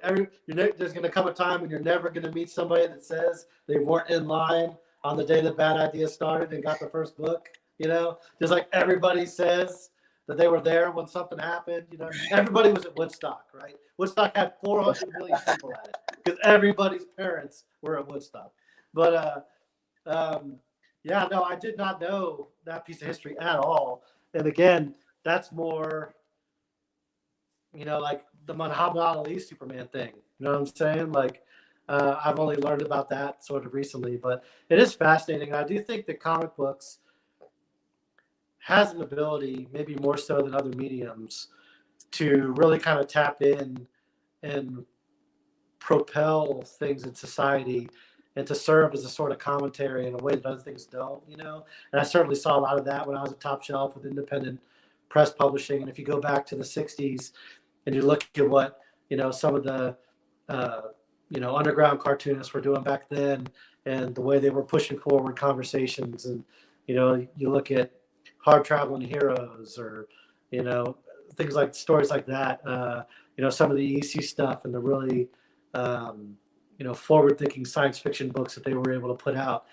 back in the 50s.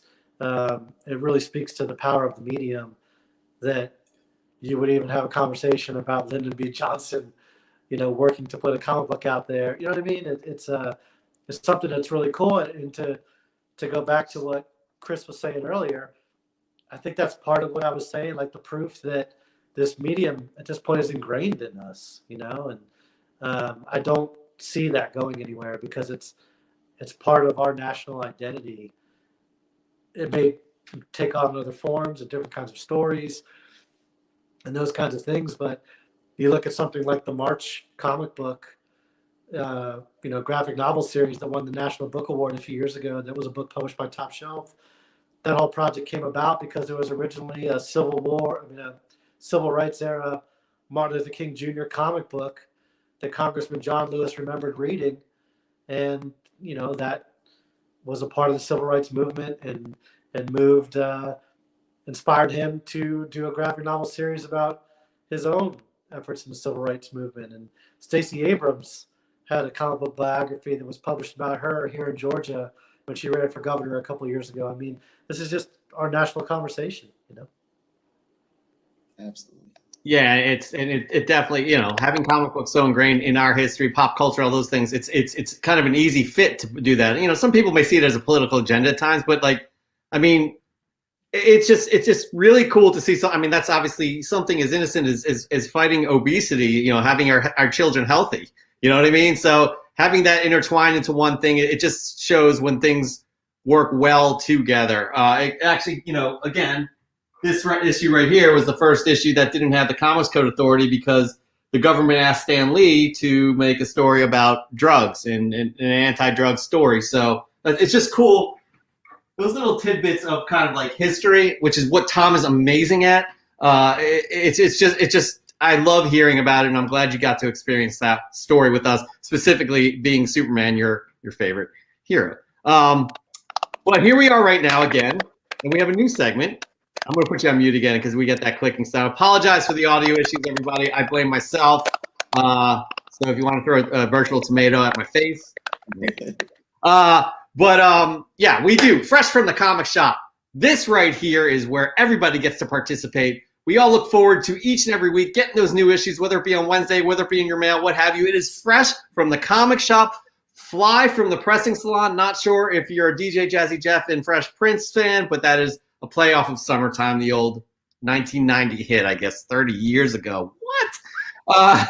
But what we do here is Chris and I share our fresh gets from the week. They could be mail call, they could be local comic book shop, they could be AOKs, what have you, as well as our good friends and our audience telling us what they got. Now, I'm not sure if you have anything to show off, Rob. If not, that's all good because Rob is in the middle of a move and his house is a little bit of a mess. Do you have something? I don't. Yeah. So I have everything that I own, graphic novel wise, comic book wise, is currently boxed up. That's why we have this lovely gray screen behind me here. Normally there would be like a backdrop with comic book art and all the snobby comics that I want everybody to know that I read, but I don't want to act like I want everybody to know that I read. They would all be on the shelf behind me. I'd be doing that whole vibe. But so now you just get the blank wall.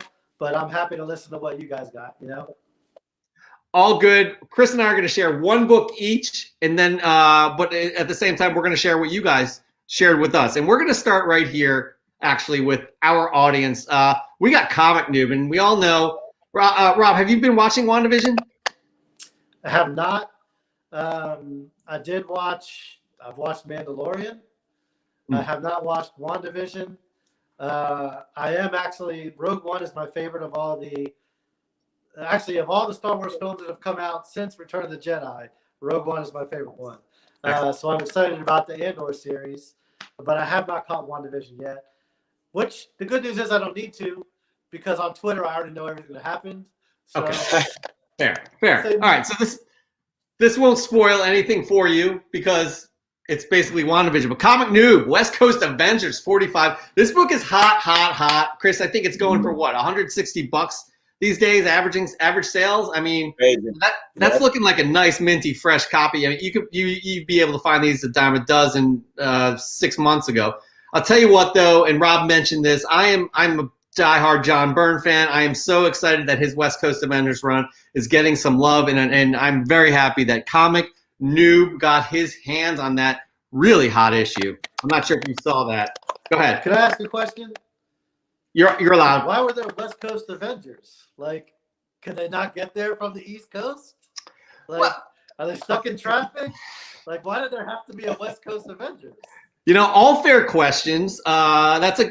This was one of the first series I collected. So at an early age, when I was a young kid, I didn't really have that question. And since then, it never permeated my head. Now that you bring that to my attention, you're right. I mean, Iron Man could probably go cross country in about an hour or so in his armor alone, let alone somebody being able to teleport them there. I don't have answers for you. I just love John Byrne. Look at this. Like if shit goes down east of the Mississippi, are they like, nah, fuck that? You know what I mean? The other guys can handle that one. But they did. Sorry, I just cut you off. They did have a Great Lakes Avengers that John Byrne came up with as a kind of that was a joke. Why wouldn't you? Yeah. So I don't know. Maybe they'll have one down south for you there in Georgia.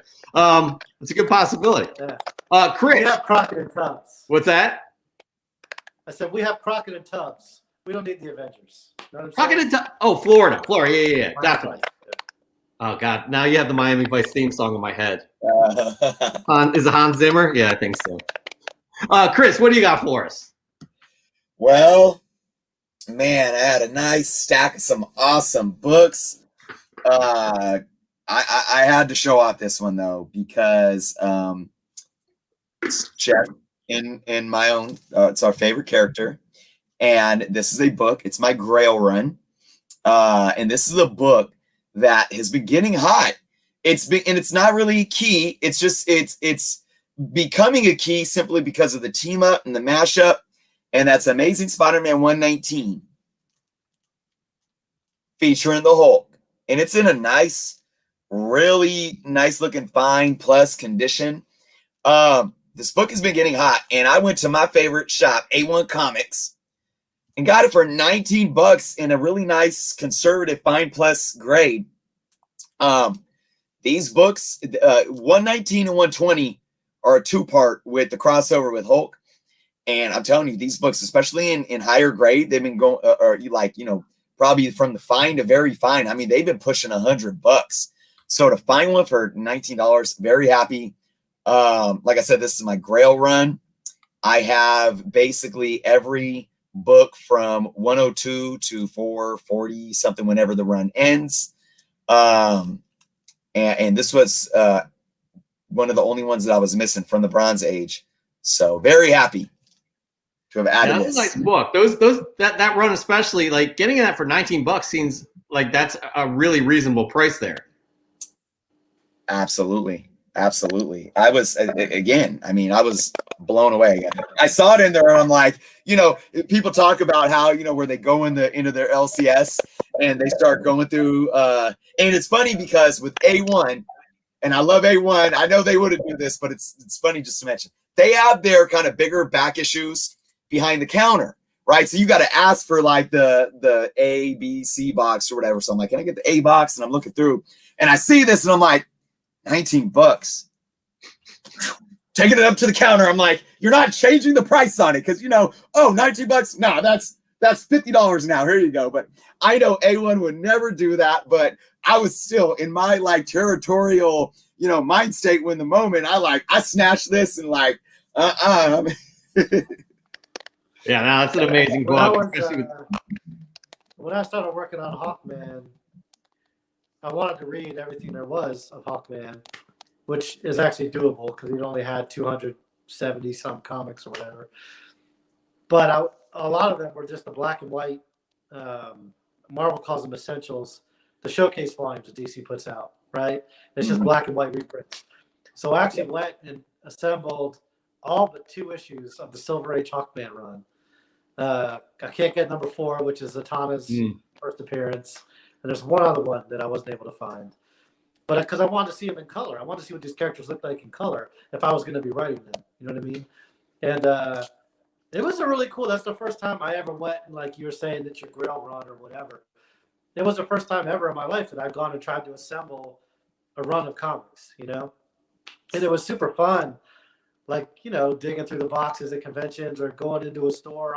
I'm in some town I haven't been to before, and I'll go into the comic book shop and see if they got one of the issues I need or whatever, And I get it, I get why people do it, and I get the fun of it and the enjoyment of it and the satisfaction of it, But yeah, when I would find like an issue for like $10 that was in like super good condition and it had, like a Joe Kubert cover or something, I'd be like, this is crazy.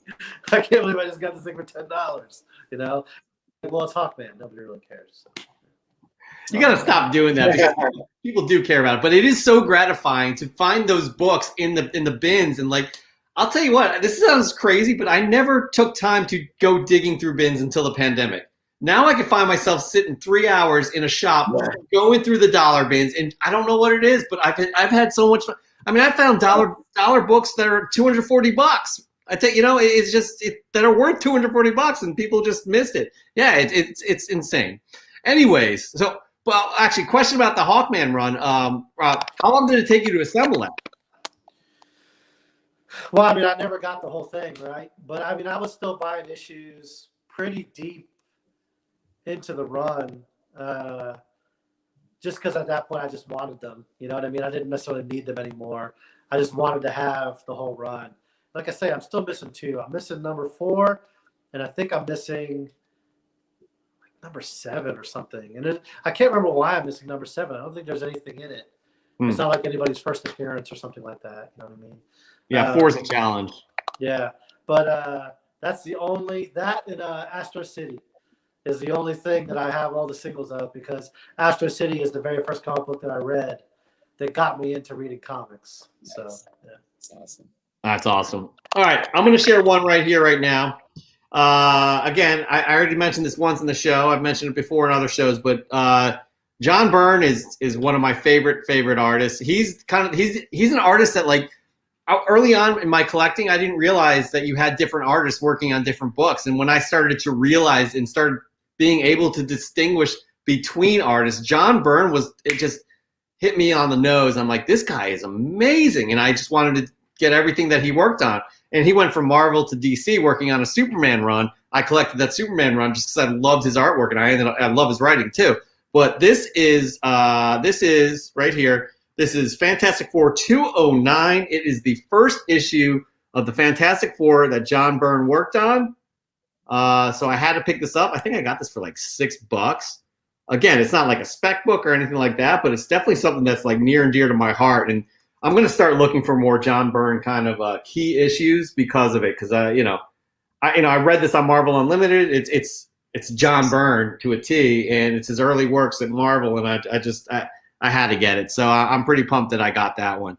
But enough about Chris, me, and Rob. We're going to get to you guys because we got Dan De La Torre. What If number 34. Look at this issue.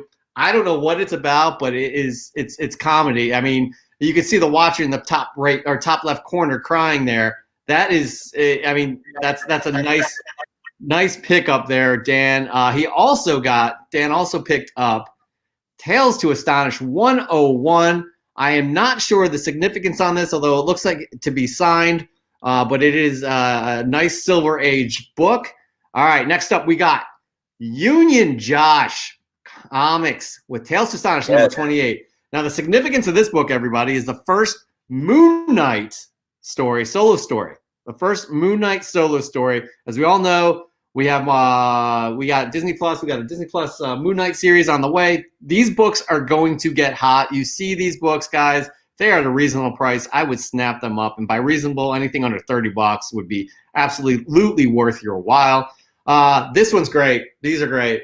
Vinny Whitlock has Submariner number 3 and 9. He picked those up this week. Nice Silver Age Submariner. Good. This is another character you guys should be looking at because the MCU will be integrating. I mean, I know the rights are a little tricky. I think Paramount holds some sort of weird rights, just like the Hulk. But they're going to be integrating Submariner. There's rumors going around that he will be the villain in Black Panther 2. We got another Vinny Whitlock. We have Fantastic Four number 23 at a 4.5. Fantastic Four, guys. It's coming. It's coming in the MCU. Now, here we go.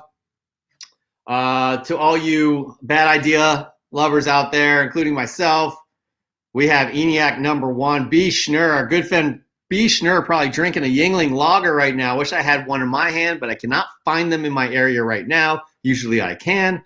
Yingling lager. Yingling lager, Robert. It is the oldest brewery in the United States. Yeah, I'm aware. I don't know why you can't find it. Why can't you find it? It's weird because like they're centralized in the Philadelphia area, Pennsylvania area, and down south. Like I lived in Nashville for a bit. I could find it anywhere out of there. Can you find it in Georgia? Oh hell yeah! I got Yingling everywhere over here. I got it in a can. I got it in a bottle. Like, what do you need? You know what I'm saying? I'd like a 6-pack. It's at my grocery store. I need a 6-pack right now. Is what I need. So, but I guarantee he's sipping on Yingling. And then also B. Schnur, he's got the Berserker. Guys, they sold 600,000 copies of this first issue. That's an incredible number in this day and age. You know, we all know the 90s where we hit a few million, I think. But Jesus, 600,000, that's an accomplishment, no doubt whatsoever. We also have Austin Vicky Moore with Spawn number 8.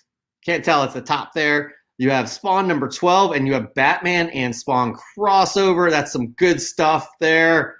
All right, and then we have Simply Shellix. She's got some nice books here. We have Amazing Spider-Man number 220. We have 355 and 356. Mark Bagley goodness. That is a great run right there. And guys, this is my favorite one right here from our good friend Swaggle House. This is fun. We were all kids in the 90s here, all three of us, so we'll appreciate this. So Swaggle House says, what do you guys think was the better buy from my local comic shop? That super lame Eternals number 1 or the totally awesome 1993 Marvel Masterpiece packs I got for $5 a pop? The answer should be obvious. Rob, I'm not sure if you're following very closely, but holy shit, superhero cards are blowing up. Superhero cards? Like trading Tell him, cards? Chris. Tell him. Yeah. Tell me. I got mine out here. Where are they? Oh man, oh, here they are. I love showing them off right now because of how hot they are, and I'm like, look at me, I'm cool. I'm gonna retire now with my complete set of the Marvel. Oh wait, where am I at? Marvel trading cards, and I even have all of the holograms in my look at this, my bleach washed folder with Simpson stickers on it. Bring it closer. Let me look at the cards again. Bring them up close.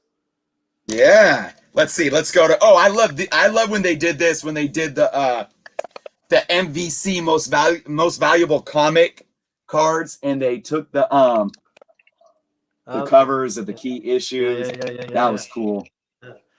Yeah. So for me, I love trading cards. Like, because I started out, with baseball cards when I was younger. I just love them. They feel cool in your hands. I love flipping through them.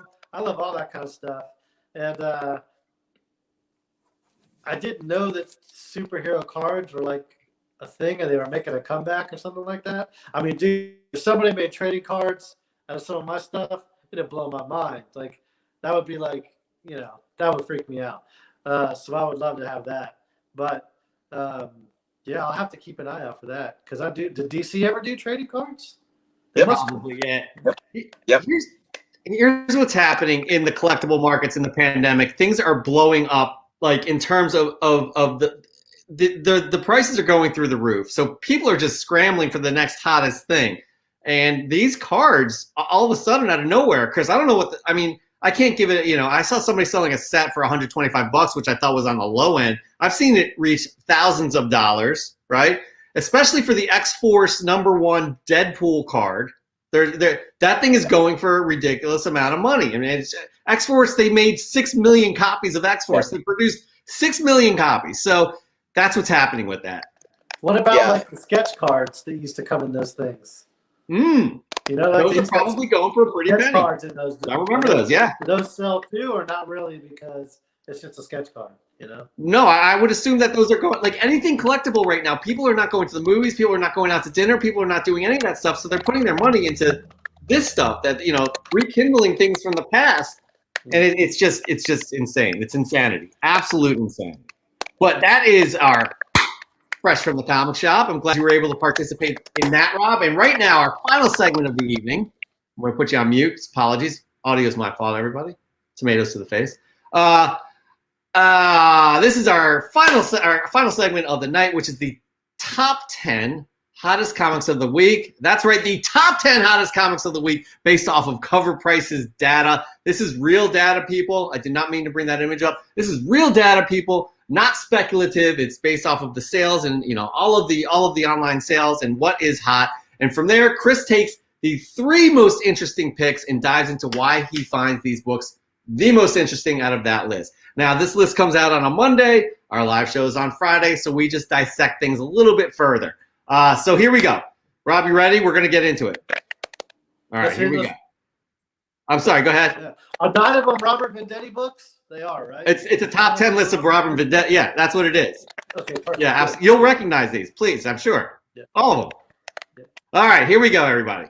Top 10 hottest comics of the week. At number 10, we have Task Master number 3, that new Korean superhero that was introduced in this book. Hot, hot, hot. At number 9, Final Crisis. Number 7, Cover B. Chris will get into why. At number 8, Infinite Crisis. Number 5, the Jim Lee cover. First Jaime Reyes as the Blue Beetle, and we all know why that's hot, because we were going to see him in the DCEU. At number 7, G.I. Joe, Real American Hero. Number 32, first appearance of Lady Jane. There is a rumor that there will be an Amazon series, a G.I. Joe Amazon series of Lady Jane. Interesting. We all love our G.I. Joe. Number 6, Batman Black and White. Number 3, first appearance of Mia Maps Mizuguchi, Gotham Academy. She's the new Robin. Number 5, Avengers. Number 45, the newsstand copy. We all know why that's hot. If you're watching WandaVision. At number 4, Marvel Voices Legacy. Number 1, the Olivier Copiel variant. I am loving this cover. I have one myself. Beautiful, beautiful, beautiful. At number 3, of Action Comics. Number 9, the first cover of Calvin Ellis as Superman. Guys, there was the news. J.J. Abrams, Teenage and Coates is they're producing a new Superman film that will not be Henry Cavill. Number 2, is Final Crisis. Number 7, first appearance of Calvin Ellis, and at number 1 is West Coast Avengers Direct, number 45. So I'm gonna, Chris, before you get to it, I'm gonna ask Robert if he actually is upset that it wasn't all of his books in there. Be honest. I kind of expected it, to be honest with you. We're waiting for that Hawkman movie to hit. You know what I'm saying? Then we'll see. That's absolutely. We're going to push for that. I'm going to buy them all up. Yes. Buy them all up right now. You heard it here first. All right, Chris, so you have 3 picks that you find most interesting. So right now, Chris, you are just going to dive right into it. I am. Actually, before I dive right into it, I do want to let you guys know that right now, if you aren't familiar with Covrprice, you've never been to their website, covrprice.com, there is a coupon code below, Journos Comics. There's a link below that you can click and steps to follow to where you can sign up to get their unlimited membership for only $1.99 a month for 2 months. So definitely take advantage of that, guys. I'm a paying member of Covrprice. I use them every day. Jeff uses them every day. And, you know, it's a database. You can check prices of comic books and what's going on in the market. And it's also inventory for your comic books if you want to store your comics into a database. So definitely Journos Comics code. Check out the information below. Now, let's get into these 3 books. So lots of good stuff this week. I really enjoyed my picks. I really enjoyed that there's some awesome DC books to talk about too. And number 3 is Infinite Crisis. Number 5, this is the first appearance of Jaime Reyes as the Blue Beetle. So number 3 is the first appearance of Jaime Reyes. That one's been getting hot too, but this is the one, you know, you see him right there on the cover. I've been talking about Jaime Reyes for at least a year, saying this is going to happen. DC is going to have a project about Blue Beetle, and it's going to be the Jaime Reyes Blue Beetle because that's the only way that I see it happening. It's now happening. We saw a 150% increase in sales with the high sale of a CGC 9.8 for $500. It's just blowing my mind, but what do you expect? So again, this is DC making announcements, making news. We just need to have them deliver, because what I don't want happening with this book is that, and I've talked about this before, Marvel hasn't really had this, because Marvel's had, you know, even the Marvel films that, you know, you may be in about, I mean, they're still successful films. Marvel has never had a flop or had a film that has really left people with a bad taste in their mouth. Therefore, you can't really correlate a book drop in the market because of a bad film. We've seen it with, so I don't want that to happen with this character. I want these books to continue to get hot. I want this film to come out, and I want to come out of that theater watching this film like ecstatic, to where I want to go pick up everything Jaime Reyes in the comic books. So that is my number 3 pick. Exciting stuff. How do you feel about that, Rob, considering that, you know, in kind of in your world that you're working for DC Comics? Have you ever written for this Blue Beetle? I've never written Blue Beetle in any capacity, any versions of the character. I know who they are. But not ever written them. I didn't even know there was a Blue Beetle announcement, to be honest with you. Of course, I know about the Snyder Cut stuff. I know about Hawkman being in the Black Adam movie, which I'm super excited to see. I love the actor that got to play Hawkman. I know him from Friday Night Lights, which is an awesome show. If anybody's ever watched it, I know it wasn't super popular, but he was great on Friday Night Lights. It's interesting, It's almost like, and this goes back maybe a little bit again to what Chris was saying earlier. So much of our entertainment right now is driven by superheroes, that it's almost like just buy everything, like just buy it all, because like they're just gonna keep going. I mean, they have to keep minding it. You know what I'm saying? Like, if you're getting into some of these more obscure characters, I mean, they're just gonna keep doing it. So, I mean, first appearance of anybody, I would buy it, because it's gonna come around eventually. You know what I mean? What is DC Plus gonna do? Stop making Marvel content? No. So just buy it up. Well said. I love this. The only time that anything like that ever happened with me was I love the New Gods stuff, because I had to research a lot of that when I was working on Green Lantern, and I just fell in love with it. I mean, I love Kirby in general, but I just fell in love with it.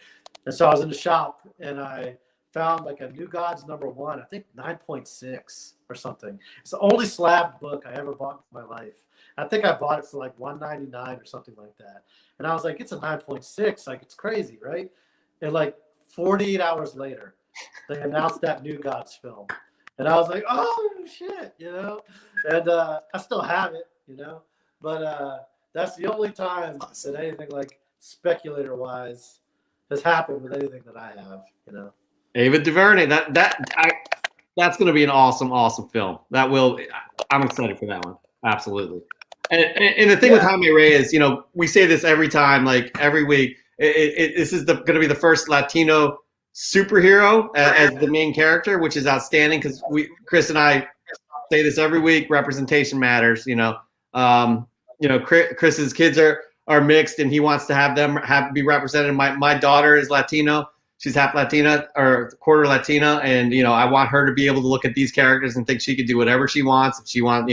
So again, representation matters, and that's another exciting aspect to this. How things are just getting diverse and being more like the real world, and that's very important. That's what we're always. So that's even more reason to be excited about this. But that is, what is it? Infinite Crisis #5. We have another crisis on our hands, though, Chris, don't we? We do. Well, actually, I might stop right here. And also, while I'm at it, I'm going to stop making top books to invest in on my channel. And from now on, I'm just going to post a video every day saying, welcome to Christopher Journal's Comics and Pop Culture. And today, just buy it all. That's going to be my new thing every day, because it's the greatest truth that I have ever heard. It's the Venditti rule, right? Yes. Buy everything. Yeah. You can't go wrong. You'll go broke. You can't go wrong. If you buy everything, then you'll have it when it hits. You know what I'm saying? No doubt. All right, Chris. Here we go. We got 2 more books left. Let's get through this. What do we got? I'm going to make that a t-shirt. All right, number two. Final Crisis #7. Yeah, DC loves its crises, right? Final Crisis #7. This is the first appearance of Calvin Ellis. All right. What's crazy about this is we get the announcement, J.J. Abrams, new Superman project coming. There, immediately since that hit, it was, it's going to be Calvin Ellis. It's going to be Michael B. Jordan playing a new Superman. Now, there was talks. Michael B. Jordan actually had sat down with J.J. Abrams I think years back now. I don't know when exactly, talking about a Superman project. So when I was going through the sources and everything, I couldn't find any. It wasn't like rumor, like we got this covered rumor, if you know what I'm saying. It was rumor that could have some legs to it, but there was no type of official announcement anywhere. But people ran with this and ran with it. And that's why you saw these books, the Calvin Ellis books, including the Superman book, on this list this week. This book right here, check this out.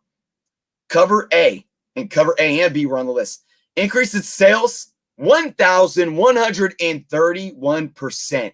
Just crazy. And another CGC 9.8, $500. Wow. I have that book in a 9.8, and I actually might think about sending that off to CGC now next week. Cover B, CGC 9.8 high sale, $600. Just crazy. It's just crazy. I'm all for this. I hope that this is the route that they're going. But it's crazy. You know, we don't even have anything concrete in terms of an announcement, and people are going all out for this. So I hope that they're right. Yeah, that's the risk you take, right? Like, I read an article, it was maybe a year or two ago, but the article said basically if you had taken all the money that you put into the stock market and you bought Legos with it, you would have done better, because Legos was outperforming the stock market, you know, because Legos have become so collectible. You know what I mean? But you do know that you never know what's going to hit, you know, like, I don't know if I'd be jumping in on something at $500, like you missed the wave. That's why you buy everything now at $1. Yep. Right? Buy everything. A week ago, you could go to the store and be like, Infinite Crisis number whatever, first Calvin Ellis, that's probably $1. You know what I'm saying? So if you bought everything, you'd have made 500 times your money right now. That's the Venditti rule, people. That's how I see it. You know what I mean? The Venditti rule. That's what we got to. We got to do it. We got to do it. I'm gonna go buy my whole. Guys, something that'll drive you crazy. I'll tell you something that'll drive you crazy, and probably a lot of your watchers as well. Like, being a writer at DC, like, I know everything that's gonna happen, like, months, if not a year before it happens.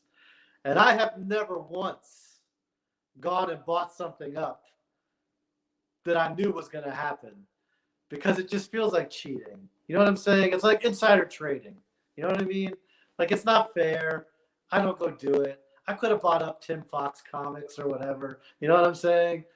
I didn't do it. You know? That's interesting, because wow, that's really good to hear that, because Chris and I talk about this, you know, I guess from other angles in terms of insider trading, but like, because you have the studio sides of things and all that stuff, but that's good to hear. Honestly, that's no joke. That's really good to hear that. I'll also say, and I'm not saying it doesn't happen.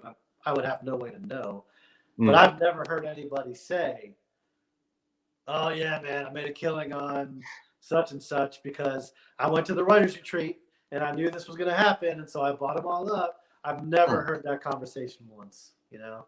So I don't know if it's an unwritten rule, if it's code of honor, or maybe they just don't talk about it and they're all a lot richer than I am. I have no idea. But I've never heard anybody say that they traded on that kind of stuff, you know?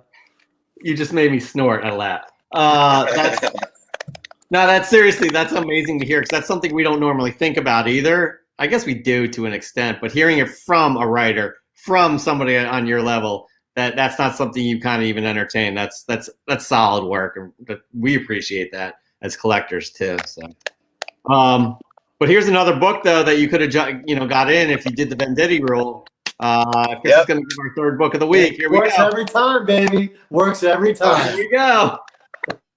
So this is probably obvious, you know, when I saw it Friday, so it wasn't on the list last Friday because, you know, data has to come in, but we already knew, you know, Jeff, you and we knew. I knew before I went to sleep Thursday night after I watched WandaVision that this book was going to be on this list.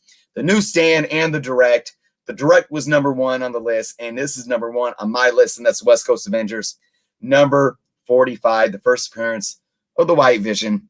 So again, just to reiterate, I talked about this last week. I'm on the West Coast.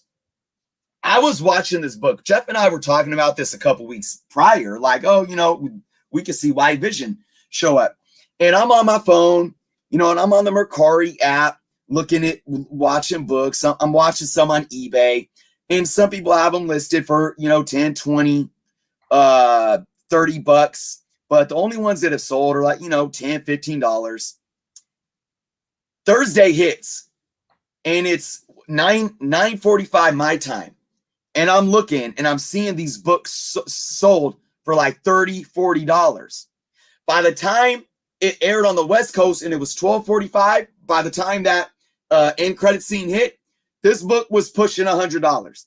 I'm in my live stream on Friday afternoon, that Friday, and I'm live and I'm looking at this book, and a book sold for $167. There was a couple that hit right at about 200. Madness right away. So let me put this in context before I actually go into the high sales.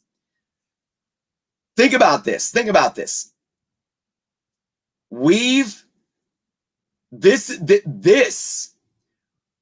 was basically an announcement of a character that I don't think we've really seen before in the MCU outside of Thanos. And you can argue Adam Warlock, but I won't put that in this category because it's still a Cocoon. Okay. But outside of the first time we saw Thanos, when did we get such a teaser like this? And I think what made this even extra special for collectors to jump on this is because we haven't had any MCU for practically a year and a half, since July of 2019, Far From Home. And then you get to where that's more than a year and a half. It's March. Well, it was February last week, right? And then this happens, and it was that first real. I mean, we could speculate, and then we get announcements. We could speculate on Moon Knight, and then we get an announcement. Oscar Isaac's playing Moon Knight. Oh, cool. We know that's coming. We don't get. This wasn't an announcement. This is boom. There it is. Oh, picking up my phone. I'm buying it. Right. And everybody just went wild and went crazy. So let's look at these numbers. 293% increase in sales. But get this. This is what is just mind-blowing. High sale of a CGC 9.8. $1,500. And let me remind you, I mean, this book was easily a $5 to $10 book a month ago. And you most likely could dig through some back issue bins and possibly even find it cheaper than that. This is absolute madness. But hey, look, I love it. I'm not buying it. I don't own it. I'm not buying it right now, but I love it. That's all I got to say. It's not going to stay at this level. Okay. $1,500 for 9.8 is outrageous. Robert, I don't know how much context you have with what's been going on here, but that is insane. This is the 90s. This is mass produced. It's John Byrne goodness. I love him, but like, I would not pay $1,500 for 9.8. I don't know that I'd pay $1,500 for anything. You know what I'm saying? But what I will say is, if that's your thing, man, cool.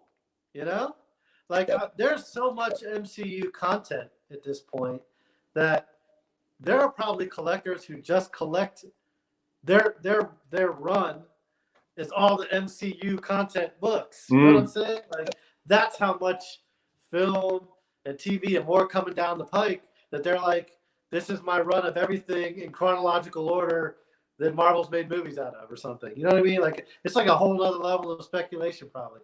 And that's cool. I think it's great, man.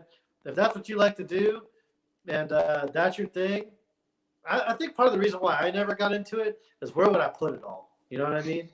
Like, where can I store it all?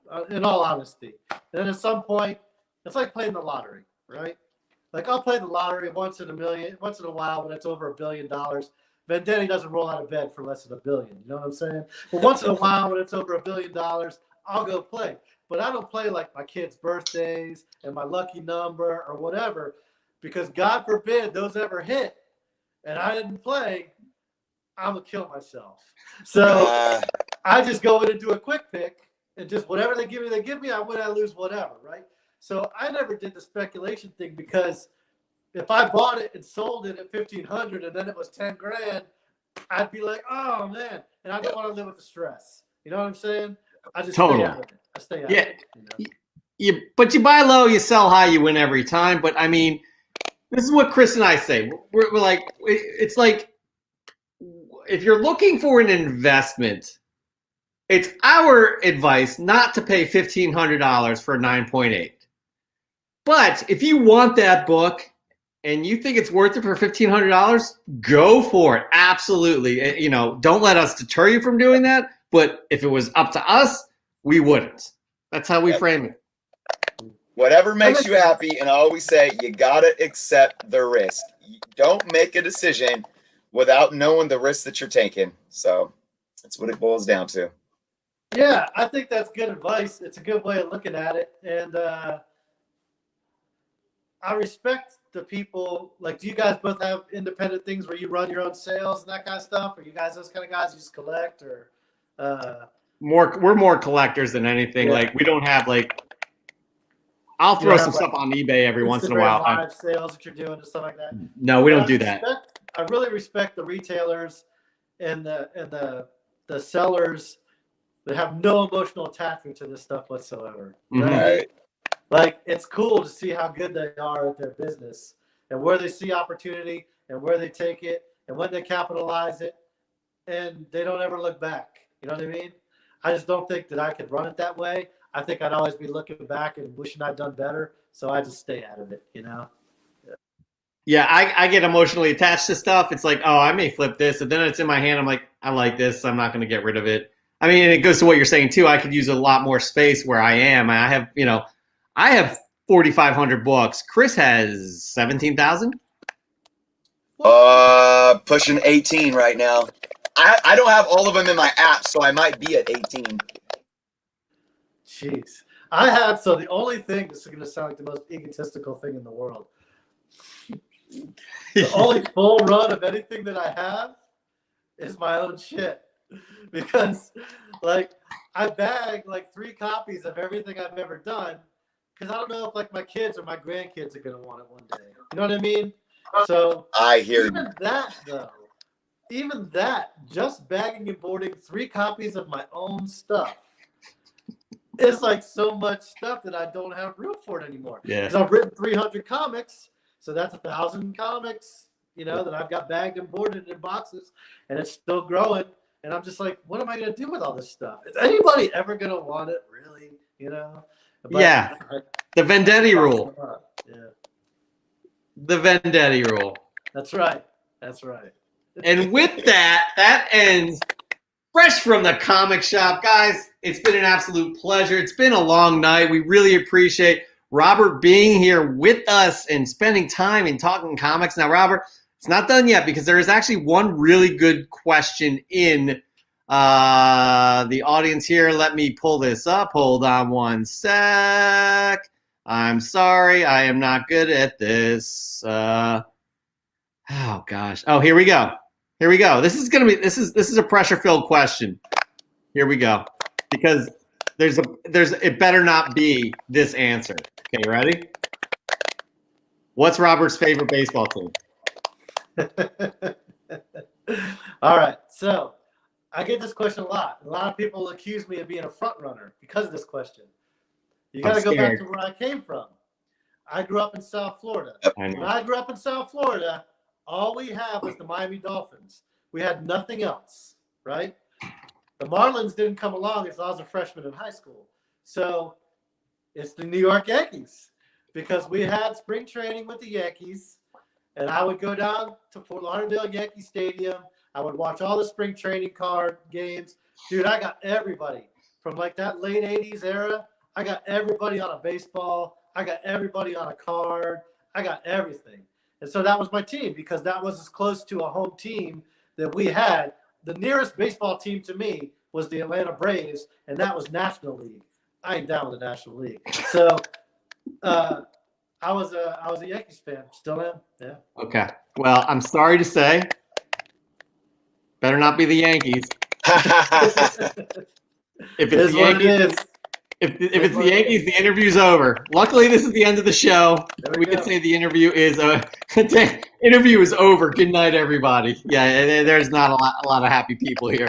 Let me just say something real quick because my family's from Chicago. I love the Cubs. I grew up in the Bay Area. I'm a huge Giants fan. But I'll tell you what, at the end of the day, come on, people, you gotta love the game of baseball. And if you don't respect the Yankees for what they mean to the game of baseball, then come on. Unless they're playing your team, then it's fair game. But come on now. Come on. I'm a Philly guy. I'm a Philly guy. I will never. I can't stand any New York team. I'm sorry. You'll like this. What's that? You'll like this. So growing up, I didn't have basketball either, right?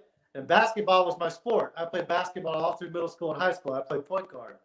My favorite basketball player, Dr. J. There we go. Yep. There we go. I appreciate that. He was on. I was watching an episode of The Office he was on today.